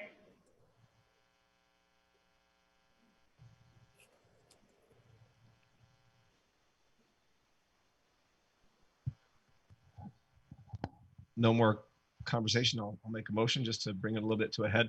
And again, it's not that I don't think this is a great initiative, that there's not a demand. I just wonder if right now, considering the amount of funds we have available and the potential for maybe some other projects that this council might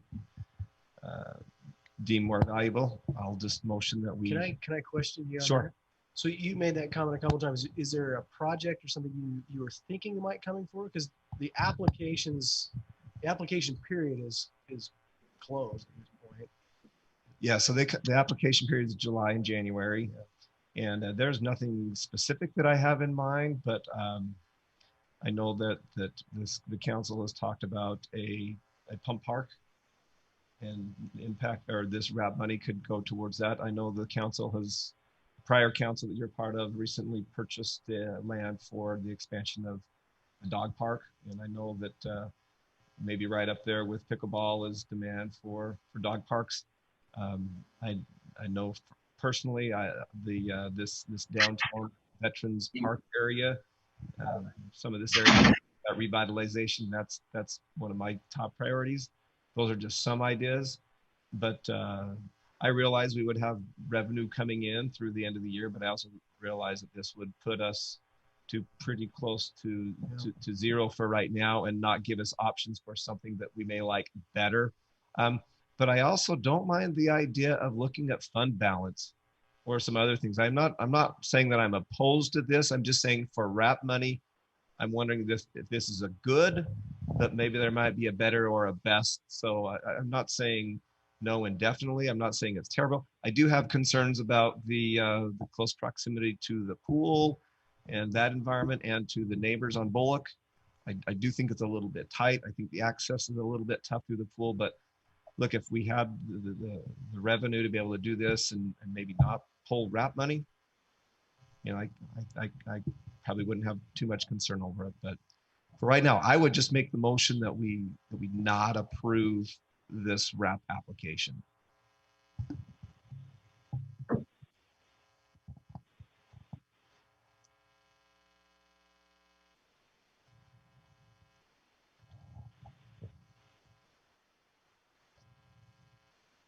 I'll weigh in my thoughts too, Council.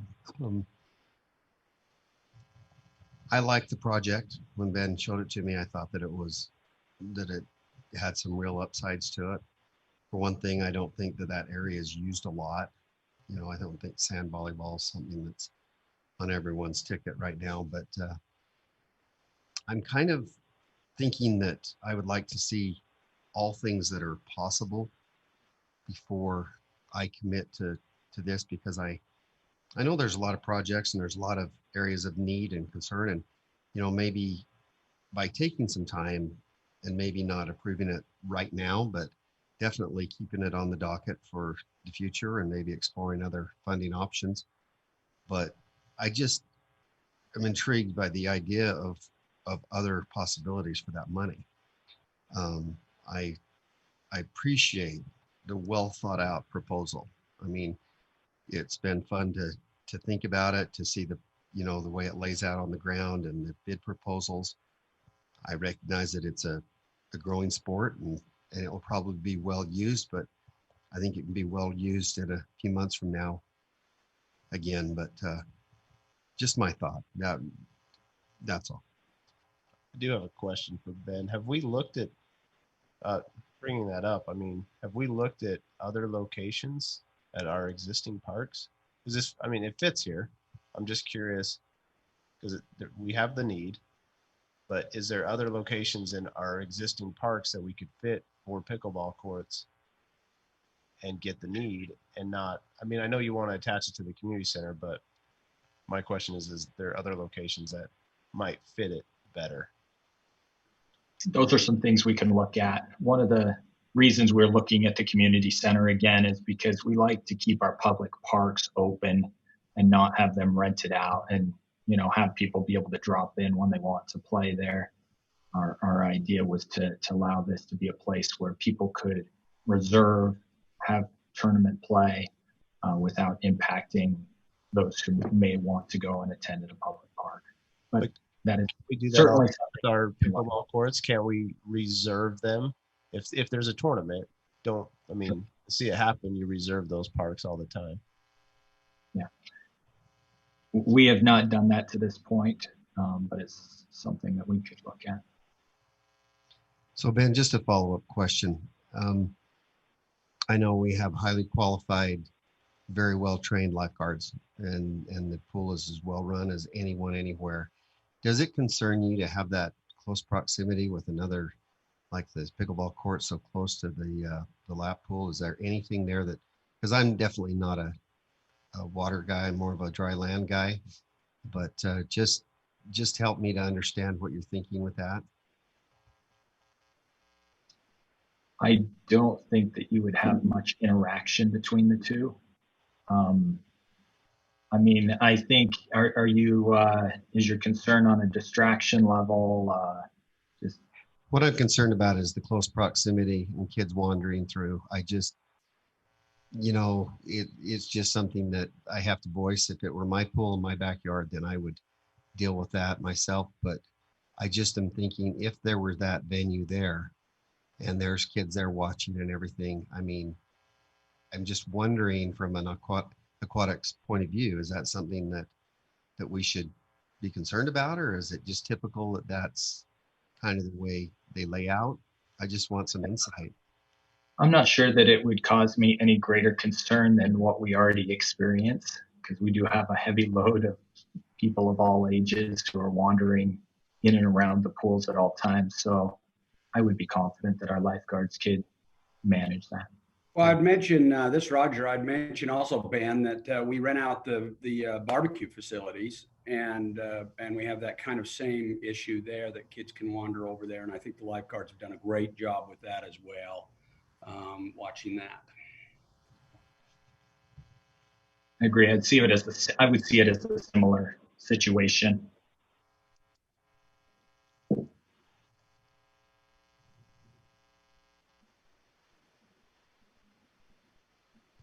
So is there, amongst the council, is there concerns about the location or the money? Your concerns are primarily the money. Do you also have concerns about the location? Primarily the money and a little bit the location as it relates to Bullock Street. So my biggest concern is the noise to those residents. I just don't want to have it constructed and then a few weeks down the road we are getting complaints about the noise from our pickleball courts that weren't ever there, and then all of a sudden they're there. And legitimately, that's a good complaint. If I'm sitting in my backyard, I don't want to sit and hear a ping after a certain, I mean, during the day you'd be like, okay, but at night you might be like, hey, there's enough, especially with how popular they are. That's my biggest concern. I mean, I also don't want to drain our account is how I'd look at it. I know it's always adding, but I also feel like that's what RAP tax is for, is to do these types of projects. And these are harder to fund than other projects. And so that's why I'm okay with spending the money. That's why I asked about the fund balance. If there was some funds there that we can utilize some of the funds and not use all the RAP tax so that we can build for the future bigger projects that we want to have. And so, but those projects are sometimes, I mean, they can be used impact fees and those type of funds for it. And this can't because it's an existing infrastructure. So that's, I think it's a good use of the RAP tax money. I just want to make sure we're not bleeding ourselves dry on these funds. And I guess where I'm at is that I think it's a good project. I think Ben's done a great job in bringing it forward, and I support it, but I just want him to look at all the possibilities and see what else is out there, and just make sure that that's our top priority for that money. Could we, if we notice these people with a letter like we do any kind of zoning change and we don't get any comments, then I might change my opinion. So you have two residents that would be affected. So one of the owners of a property that directly abuts that is the elementary school. I'm not counting them. You have another residence who's almost their entire back property line directly abuts that section. And then you have an eighth, quarter, less than a quarter of one other yard that directly abuts that. And you do have I don't know that you would call that a sound wall, but that wall, you have a 6-foot block wall between. It's taller too, right? Is it 6 or is it more? Is it like a 6 on top of a retaining wall? It's 6 foot at that location. It's higher farther to the east, but across from there it's 6 feet. And I would echo what Councilman Coates had said there. You know, when we look at these projects, I think it's good to consider new build out projects which are impact fee eligible versus when we're remodeling or adding new amenities to areas which are much more conducive to RAP tax fees. And I think that the council should also be considering, you know, as you consider this, if it's a bad location and you don't feel like that's an appropriate use there, I think that that's one discussion as to whether we should look at other alternatives versus a funding side where maybe it's worth bringing it back at a future time if the council were to decide that way. I wouldn't mind one bit this coming back at a future time. I'm actually glad it came forward right now. I just have a few reservations at the moment, Ben, but I actually really appreciate the work. I appreciate the initiative. Yeah, I'm getting more and more sold on pickleball. So anyway. Well, I was the one who kind of, with the budget, was really nervous about expending money at this time because I just don't have a good sense of what the world is like right now. But these funds are kind of locked in. There's not much you can do with them. You can either spend them or save them. And I have a totally different opinion of these funds even during this time. Create some jobs, keep people busy, do some, where you're not risking other monies and funds that you might desperately need later. It's kind of locked in. So I can see the point of wanting to have it at the community center, being able to schedule that out for leagues and change, utilize an area that is pretty and is nice. But I go to the community center all the time, and until we brought this up, I have never walked out there. And so I laid out there and stretched for a minute and then went back in. And so I've seen the number of times I've been out there, I've seen a couple of teams go out there. Again, they went out there to stretch and just kind of an open area, and then they came back in. I think it's a good location. I wouldn't hurt my feelings at all to send a notice to 4 or 5 of those houses up there and ask their opinion about that topic. I really appreciated getting an education on pickleball and seeing how I knew it was popular. I guess I didn't know it was that popular. So like I said, I kind of quit playing pickleball when my son started beating me. It's not fun anymore. She could probably do it too. They teach this stuff in school now. It's not even fair. They're getting taught how to play, and I'm just falling behind. They had a class at school. So I think we have a motion on the table without a second. That's true. Anybody? I'd like to see some voting going on. Yeah. I'll second the motion. Okay, we do have a motion and a second. Can I restate that the motion is to deny,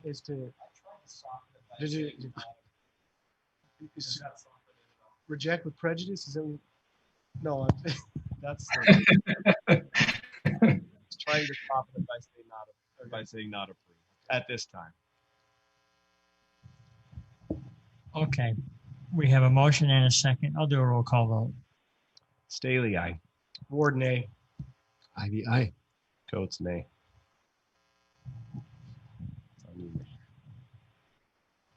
So the nay is to let it deny go it. forward. To deny it. You don't want to deny it. I don't want to deny it. You I don't personally wanna want to deny it. table it and we look at some other areas. Or maybe notice. Well, to you could people. you could honestly do that with a nay vote or with an aye vote as well. We could continue to, the nay vote basically kind of sets us back where we have to do something. Something We have else. to decide, we have to make a decision on how to move it forward anyway. But that's what we can do if it's a nay vote. You can do that with a yay vote too. But with a yay Yay vote, would just- I don't just- want to kill the yay would drop the application. motion. Either way, that we're gonna have to move this on to some other motion. or do So can I jump in? So what you're doing is you're voting on the motion. So if you vote no, the motion dies and you'll make another motion. And since this is an expenditure fund, we would recommend another motion.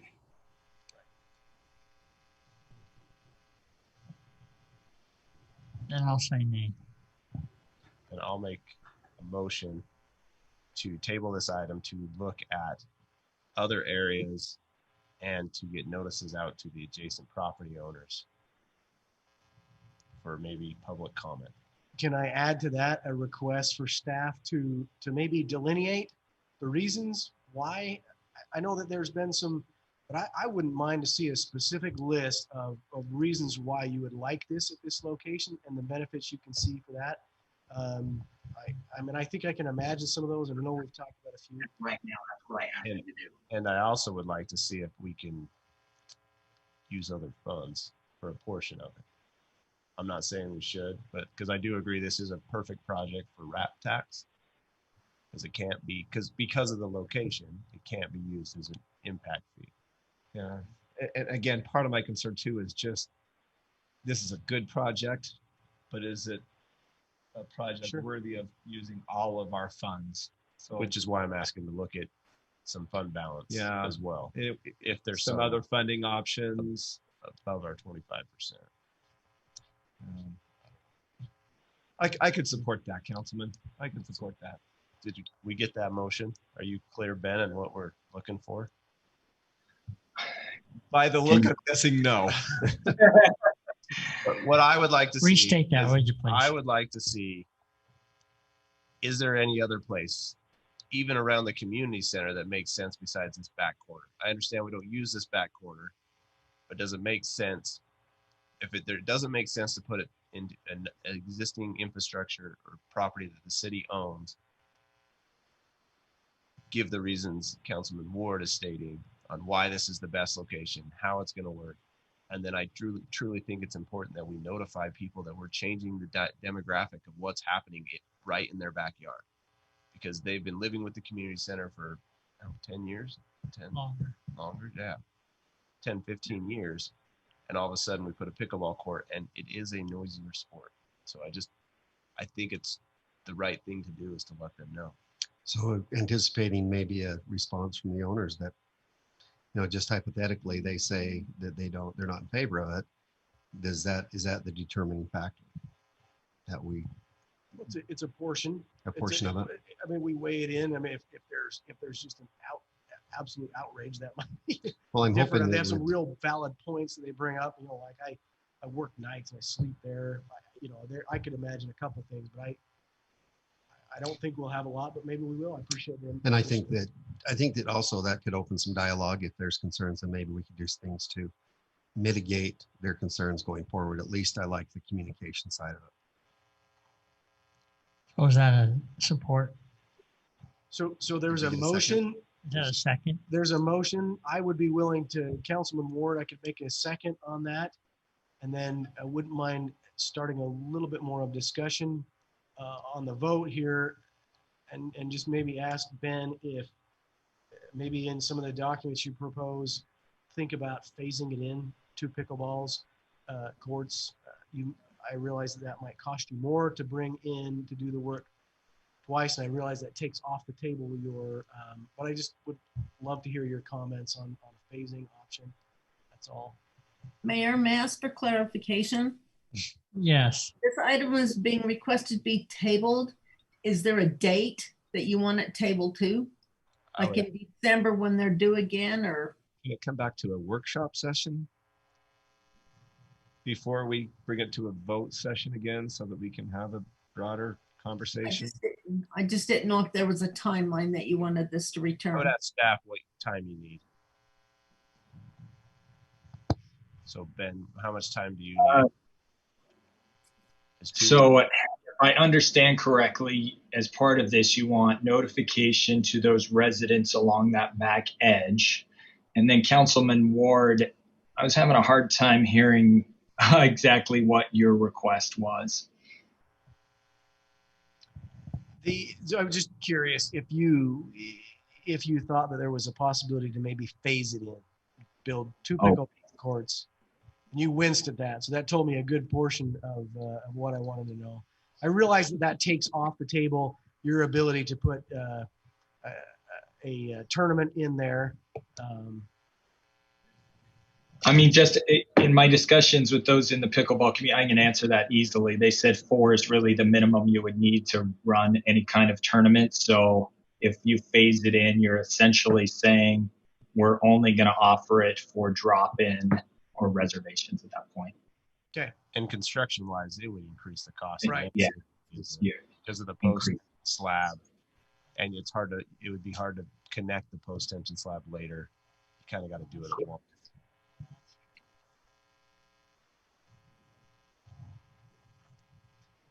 We think we have a motion second.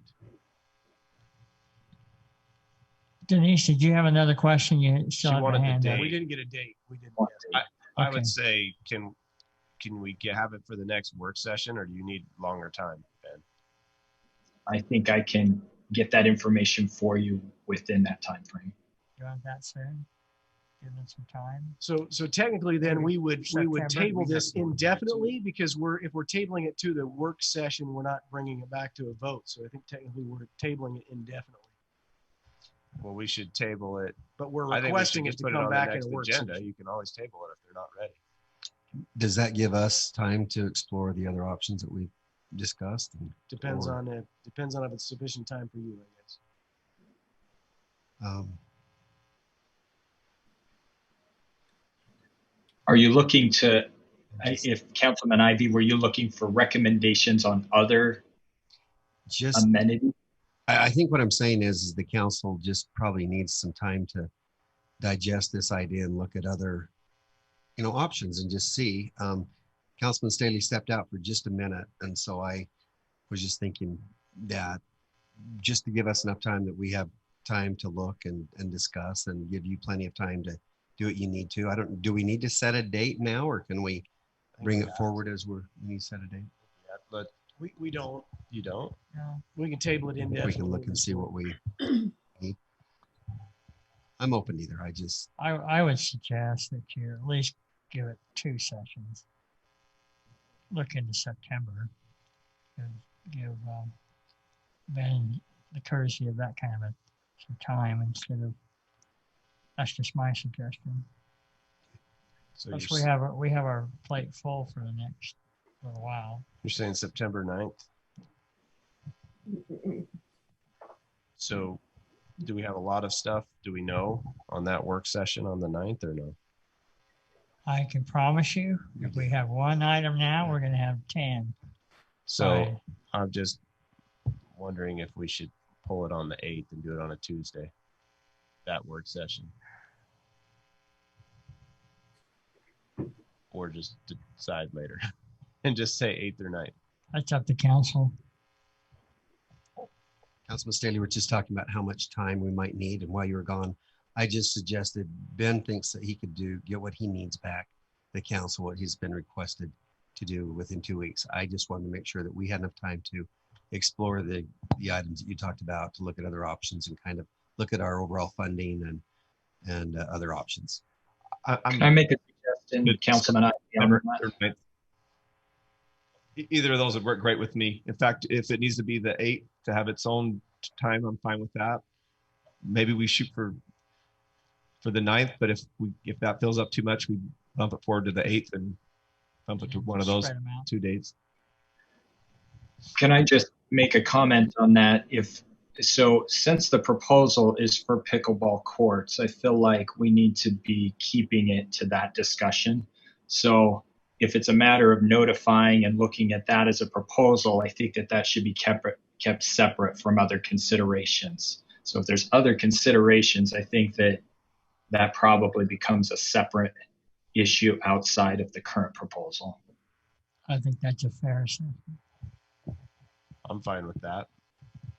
Because that's what it's being applied for. We'd have to have a different application. So either we'd have to deny this and say Right, we but want to see different options. Yeah, but it's hard to limit obviously we're saying, okay, this is a good project. Is there a better project or a best project that we want to accumulate some funds for? I hate to limit ourselves. I mean, obviously we're talking about pickleball courts, but I don't think we have to put restrictions on ourselves. No. I don't think that's what. Oh, just on the limiting The notification. Oh, yeah. No, the notification, it's poorly that, hey, we're thinking about doing a pickleball court here at this location.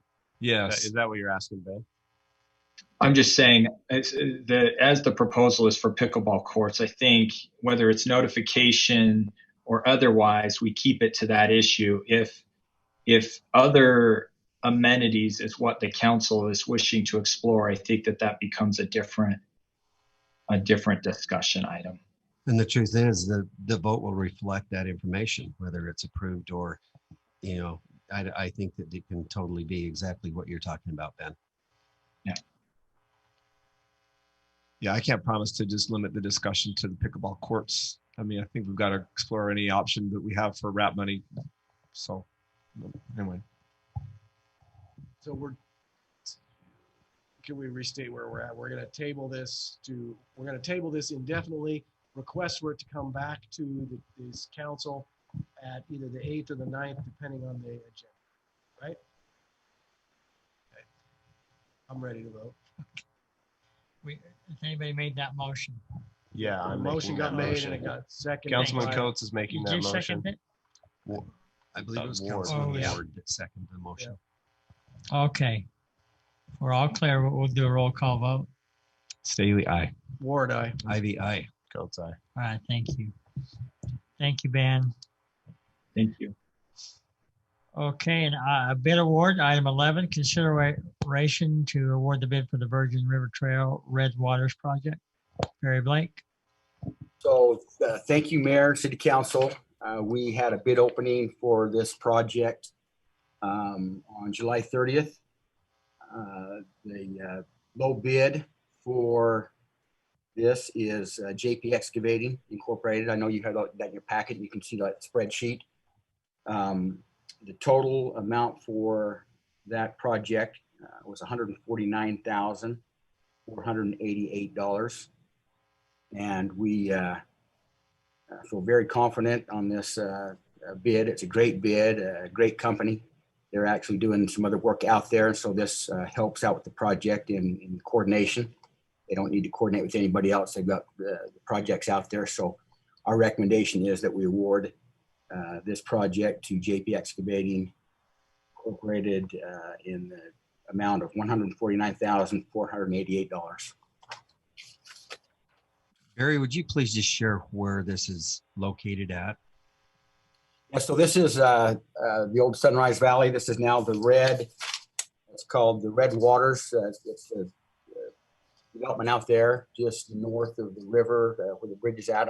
Country is a lane or Country Way. It's the north of the river. The trail will run between the new development going in there. It'll tie into the park right there on the corner as you go up toward the dump. So that the trail, where the trail ends on the Virgin River going to the east, we pick up there and we go all the way to the county line. I've met with the county, I've met with Hurricane, we've walked those areas. Past that, the plan is to, for the county to pick that up and take it to the east, and also take it to the north to the county fairgrounds. And Hurricane is, pressures on Hurricane, I guess we would say. They were there and look at also taking that along after it comes out of the county up to Hurricane to make those tie-ins. It's part of the old Three Rivers Trail. It'll be our last link through there. Our portion will be done through Washington. St. George just completed theirs with the new little piece that they did on the river. The missing link, it was called, basically. And so this completes it for us. Thank you, Barry. I'll entertain a motion. I'll motion that we approve the bid, the award, that we award the bid for the Virgin River Trail Red Waters project to JP Excavating Inc. in the amount of $149,488. I have a motion. Do I have a second? I'll second that, Mayor. Thank you. Motion and second. Do a roll call vote. Standing there. Oh, that's right. Ivy, aye. Ward, aye. Staley, aye. That's approved. Sorry about that, Council. Okay, that's approved, Barry. Thank you. Council business consideration to elect a mayor pro tem. I would like to ask Councilman Ward if he will entertain. That's not on the agenda, is it? Yeah, item 12. I see Power Board. Did I print it before it got updated? Probably. It's 12A. Not that I don't think he'll do a good job. It's just. You're going. It's not actually on mine either, but Is it on yours? I printed this some time ago. I didn't take notes on it. So I'm not printed it. I just moved it. It is on the posted agenda, Mayor. Yeah, it is. I'm reading it.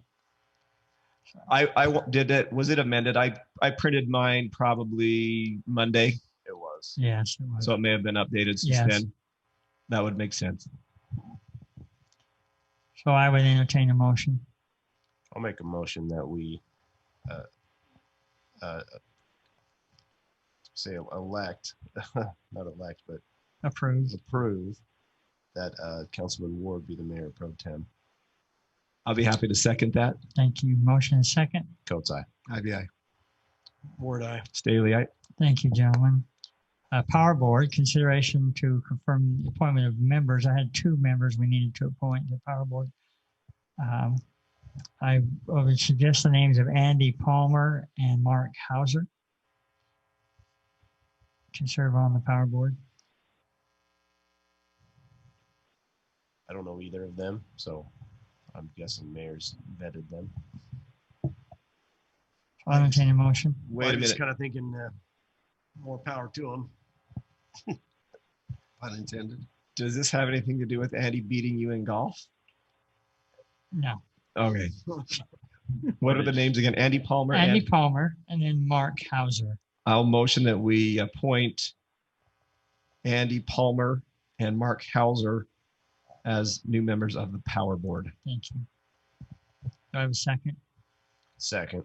by Coates. Motion and second. Staley, aye. Ward, aye. Ivy, aye. Thank you, Aye. gentlemen. Thank you. Item 14, Planning Commission, consideration to conform the appointment of the Planning Commission. First, before I do that, I'd like to thank Rick Henry. Rick has done a wonderful job on the Planning Commission. His 2 terms were up, and I think he just felt like it's time to move on. So I'd like to offer the name of Doug Scheel to serve as a Planning Commission member. Doug would move to the alternate position, and we would move Brian Musso to a voting member. Can I ask just a quick question Yes. on this one? And this is, as mayor, this is your role to bring forward a name like this. I'm wondering, it seems like typically when there's an opening that is that we ask for applicants. and was it just because of the timing of the resignation? And so, I mean, is that still technically, is that still typically the yes, process? Yes, Councilman, technically, Okay. you are correct. And it's your process. Right. I'm just wondering, Mayor. Yeah. So, And I've worked with Doug in other capacities. I think you will find that he will be very good on land use issues. And I think you'll enjoy having him on the Planning Commission. I'm just asking for your support on that one. Mayor, if there's no other discussion, I'll make a motion that we approve the Planning Commission for Doug Schill. And I also want to mention I worked 3 years with Rick, and he was a definite asset to the Planning Commission, so we'll miss him for sure. Councilman Ward seconds Councilman Coates' motion. Thank you. Ward's keeping me in check tonight. Roll call vote, please. Coates, aye. Ivy, aye. Ward, aye. Staley, aye. And Thank it brings back a memory of 2 terms ago when you and I were out here walking. I introduced you to Rick Henry and Yes. and said this would be a great individual And to be on the he Planning is and Commission. was and continues to be a wonderful man. And I have the honor of being his neighbor still, so Yeah, that's I'll still get to see him. Good for you. And thank you for your support on that one. I know that was a little unusual on my appointment. Item 15, Youth Force, discussion on the youth program. I'll turn the time to Councilmember Craig Coates on that one. Well, I appreciate you guys, Mayor, putting this on the agenda. I'm hoping Ben and Barry are still on the line to help back me up a little bit on this process. So before I sit back and think about my kids a lot and how we move forward with raising them to be, I mean, I have all boys, so raising them to be great men and stewards going forward. I look at the society today we live in, and one of the things I feel like that the problem we have with our society is our youth don't have the farm to work on. They don't have these areas to work. I am a true believer that hard work in any aspect will get you to where you want to be in life. So I look at my children and I look at them and say, hey, how do I get them to work? I don't have a place that I can send them always to work all the time. Hey, and build those skills at a younger age to move forward. So this was kind of a concept I had. I've had it for a couple of years now. And since I was on council, as soon as I got on, I started thinking about how I can help our community's youth grow into the best individuals. I talked to the mayor a few months ago about it, and he said, hey, let's get with Roger and the staff. And so we talked to Roger, and then Roger got me with the staff, and I truly have been impressed with their ideas coming forward. I've met multiple times with Ben and Barry and Roger, and kind of outline some of this kind of goal of mine to help our youth the best we can as a city. I got to hand it to Ben because he came up with the name. I couldn't come up with the name, and he came up with Youth Force, and I thought it just worked. It made sense, and it worked. It worked for the kind of the program, and the demographic I'm looking at is the ages from 12 to 16. You're old enough to work, but you legally can't go get a job at Wendy's or anything like that. So where do you start building those skills so that you're ready? It doesn't have to be full-time work, but it's work in how to process and how to work. The goals of this program are create tangible skills for the workforce in the future. And if you do it at a young age, it makes it a lot easier when you're older to work. And creating relationships is a big part of those goals, because we're all in business here. A lot of things are done by relationships, just talking to each other, communicating in those aspects. And I feel like our youth are losing that with their phones, because all they communicate is text. They can't communicate in person. I've noticed a lot have a hard time talking to you straight up in your face because they'd rather just send you the message on their phone. And so what I'm hoping for the Youth Force program is to just help give them an edge up and give them some skills that we can do moving forward. when I brought it to Barry and Ben, one of the first things that came to their mind was the junior lifeguard program. And the junior lifeguard program is, maybe you can go into it a little bit, Barry, on what that program is. Or Ben. Okay, so we're both here. I think Ben and I are both here. But the junior lifeguard program is just a program where those youth under the age of 16 can come in and assist the lifeguards doing different duties. And Ben can probably cover that better, but it just gives them a chance to go get some practical experience doing that and seeing how that works and taking on some responsibility.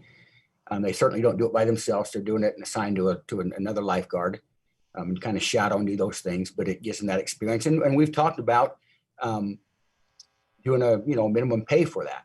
And so they can actually come in, do part-time and help with that, learn those skills and earn some money doing it and build those skills. So Ben, do you have anything to add?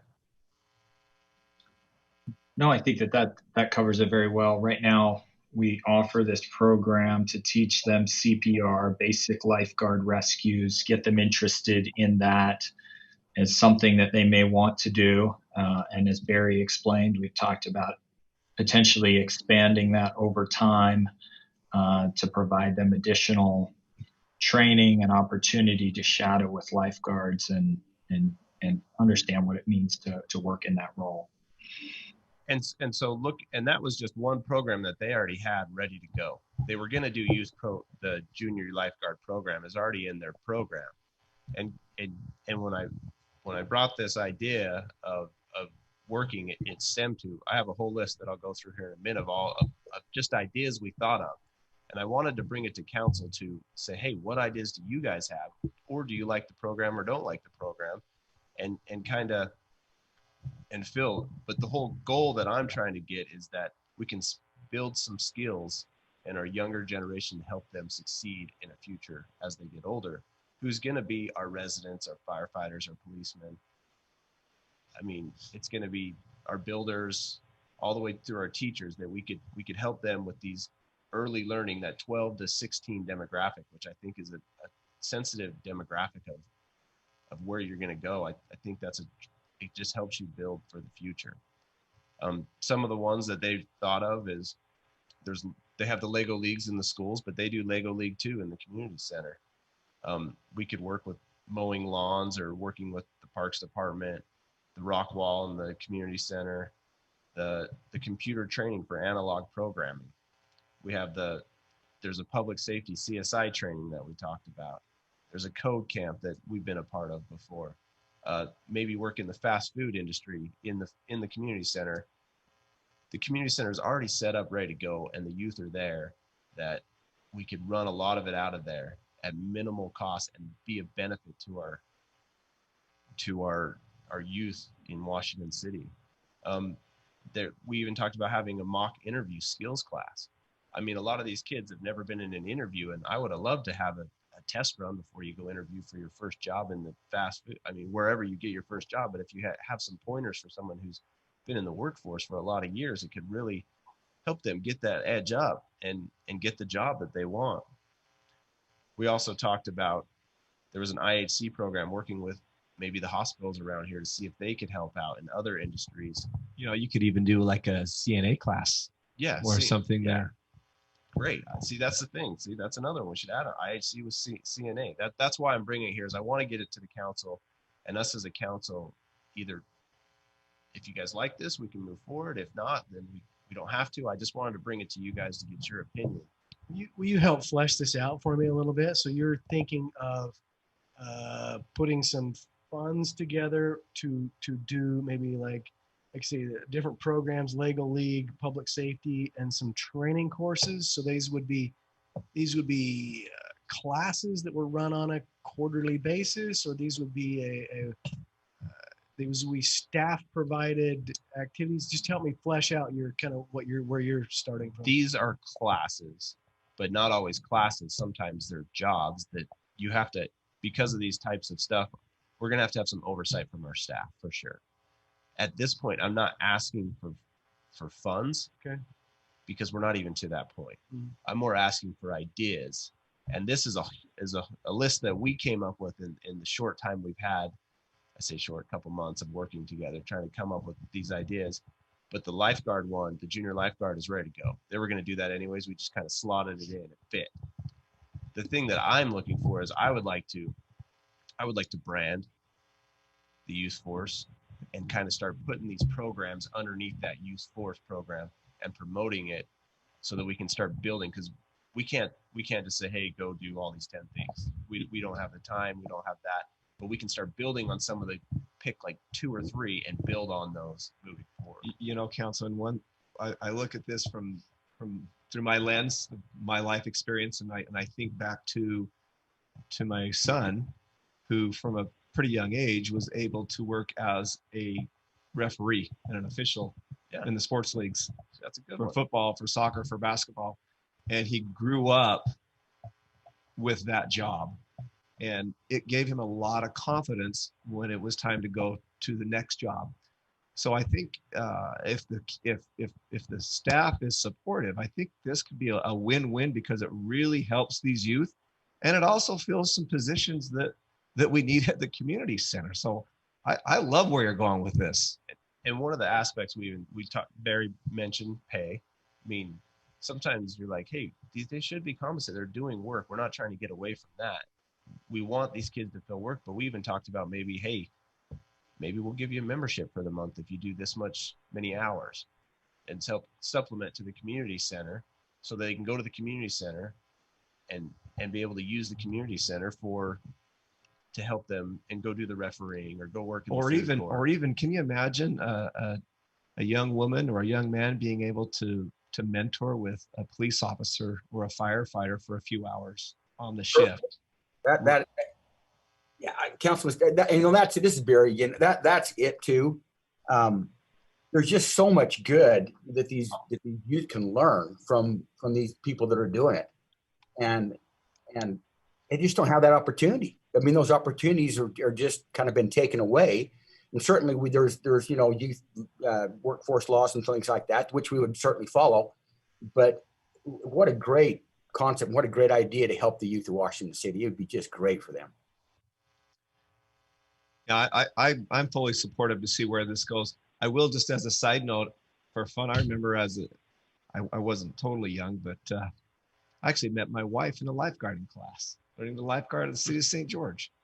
So there's a lot of friendships and relationships that you develop, and confidence. There's just so many good things about this, and even, having an identity as part of a youth force. I mean, this is a resume builder. I can put this on an application. I can put this on for a job or for a scholarship or whatever it may be. And I mean, can you imagine this youth force out working hand in hand with our youth council? I mean, it's some pretty cool stuff. I am super excited, and I am super impressed with the staff we have, because after leaving the last meeting, I was totally jumped. Like before, I've always been like, wow, I got an idea, but those guys just got my mind straight of what they can do, because I realized what they can do. And it amazed me that they could take this on, and I'm super excited for it if the council's all about it. And kind of the first thing is I'd like to do is I would like to get the youth force branded for the city, and that first program going, the junior lifeguard, and then come back with some other ideas of what we can do and kind of get which ones we want to attack, because we can't do them all. But I'd like staff to, if the council is good with that, staff to come up with the top 3 that they could get going and see. I mean, I know there's always funds involved too, so we got to see if we can work within our current budget or if we got to look for additional funds. I just maybe get some staff input. I'm just kind of picturing a junior public works director, Mike Shaw. No, I'm sorry. I didn't say that, Mike. It's interesting. When somebody presents you an idea and it rings with you, it kind of resonates. You think, well, that's a good thing. if it rings and it resonates after the hour of 8:30, then you know that you're probably on to something good. So I would support that. So Councilman, the onus is on you, okay, to work it out and help us where we can help you and work with our great staff and do that. You know, in the business world, they do that. Sometimes in our industry, we do a Father-Son Day where we bring our sons to our job and have them do some things and that I think is the same type of philosophy that you are attempting to achieve here, and I think it's wonderful. Well, I appreciate it, and I'm guessing that's a yes, move forward. Should we make a motion? Hey, can I make a motion that we move forward with at least looking into the youth force as a council and branding it? I'll second the motion. I have a motion and a second. Coates, aye. IBI. Ward, aye. Staley, aye. Thank you. Do you picture a guy with a Superman suit on, you know, youth force or? I'm going to leave that to the professionals. Okay. We'll move on to item 16, report of officers from assigned committee. Anything committee would like to report?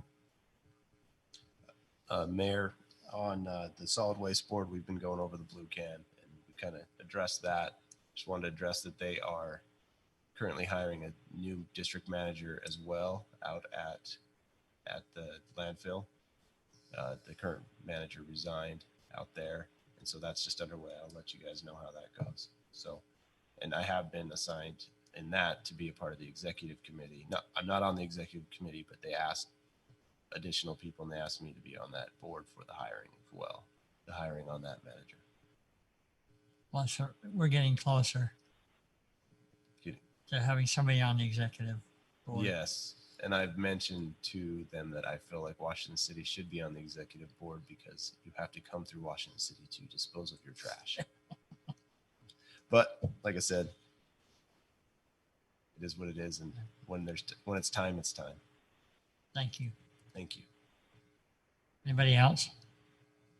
Okay. If not, we'll go on city manager report.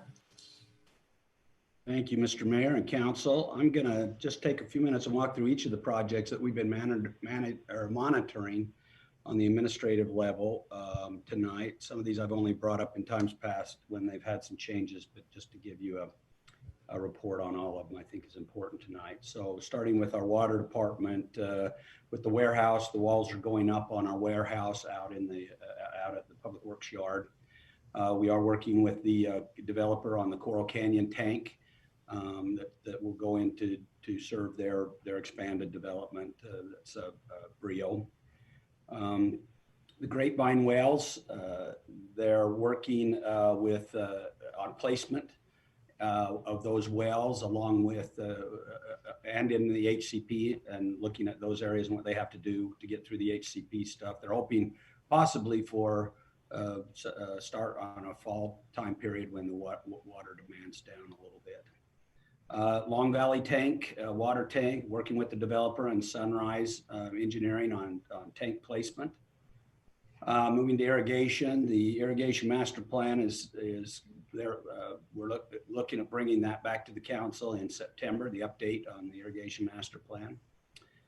The Sewer East lift station, the building's been backfilled and they're hoping to be operational in a couple of weeks with that lift station.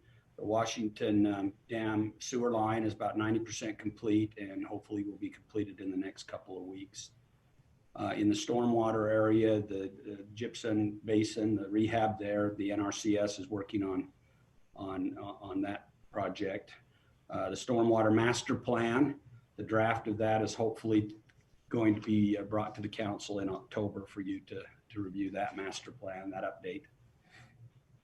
On streets, milepost 11, the EIS, the Federal Register, that of course has been posted on the Federal Register. That'll close on September 8th. That will conclude the environmental process of that project. The 3650 southeast side, the mainline engineering has got about 60% of the design done, and that will be needed to acquire the right of way. And there will be COG funds available for that, the purchase of that right of way. On the 3650 southwest side, and that's where the new temple is going. The city continues to work with St. George on both design and right of way, because that'll tie into that signal there. They're preparing the fall maintenance, road maintenance program. Active transportation plan, new cross sections are being developed that will eventually be in our design and construction standards. Those new cross sections will include bike lanes, and that's what the redesign is for the cross sections. On Main Street, the pavement is done. Striping will commence here shortly. The crosswalks were being finished up today. You can see there the stamped colored crosswalks. And I think they finished pouring them today. And then some punch list items with regards to Main Street. Washington Dam Road, they are working on design with a hope to bid in September on that reconstruct. We've had on the plans for some time medians on Telegraph near the commercial area to avoid some of those cross block turns. And right now our engineer, the city engineer, is now working on developing those. And of course, then he'll also be working with the businesses along that area. The transportation master plan, of course, is being updated as well. And hopefully Public Works will be bringing that to the council in approximately November.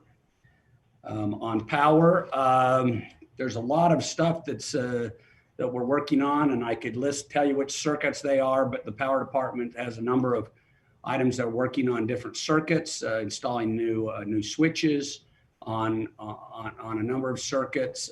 They have been working on some improvements in the Kings Row area, and they've met with the HOA representatives there, and they're just waiting to get some agreements and some discussion back from the HOA at Kings Row.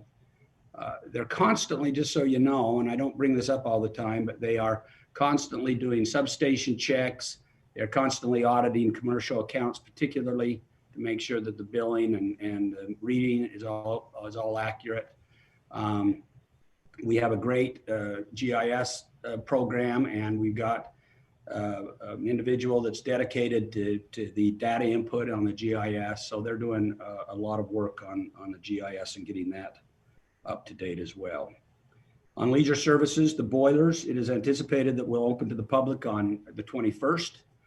That's what we're calling, again, a soft opening with a more formal hard opening occurring sometime late September, 1st of October. We should almost say that we're almost soft opened already, because every day somebody's down, at least one person's down there enjoying the boilers. And so you know the status of the Virgin River and Sunrise Valley Trail, and on the Elephant Arch, the Elephant Arch Trail is being designed, and that'll come back to council as well. That kind of gives you the projects that we're working on. The only other thing I just dropped in your packet, and it is not for, of course, any action, but just I feel like I wanted to bring this up again. We talked about a little bit tonight about fund balance. It's been good for us. We've been pleased with the revenue collections that have come into the city. They've exceeded our expectations. We, like Councilman Ward has indicated, always possibly worry about when gravity will take hold.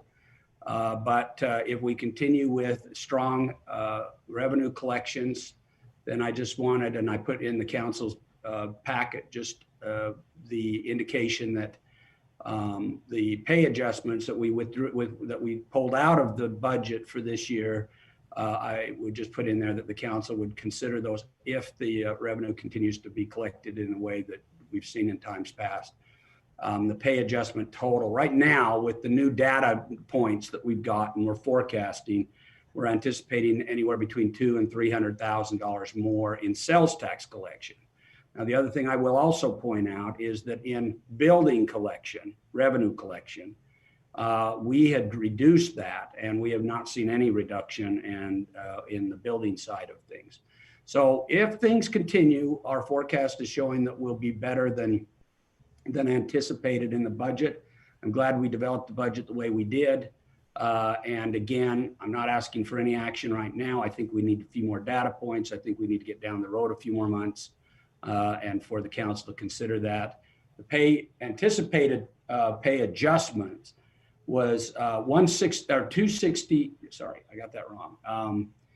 Is 132 if we were to make the pay adjustments for just the last half of the year. So that's only a half a year, and that's what I put in there. So again, we don't always think on the half a year because the following year you have to fund the full year. So it's twice that. But for this year, the anticipated pay adjustments would be 132 if that occurs in the month of January.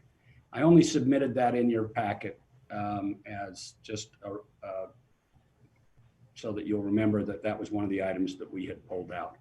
Again, also as it relates to new hires, those are in the budget, but again, those are going to be subject to what you see as it relates to the budget status as you get closer to the start of the new calendar year.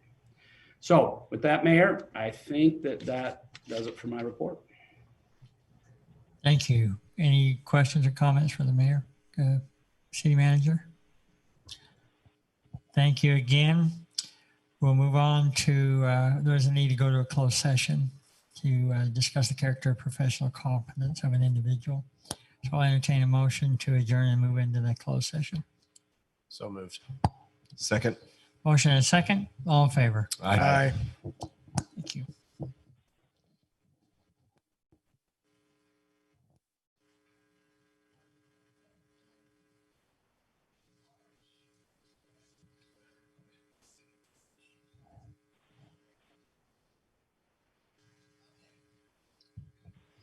Yeah. Time start. Yeah. Okay, yeah.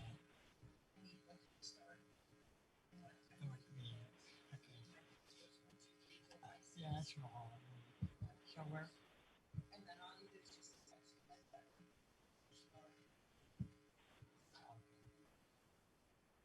I just, and then I make the statement. Okay. I know. Thank you.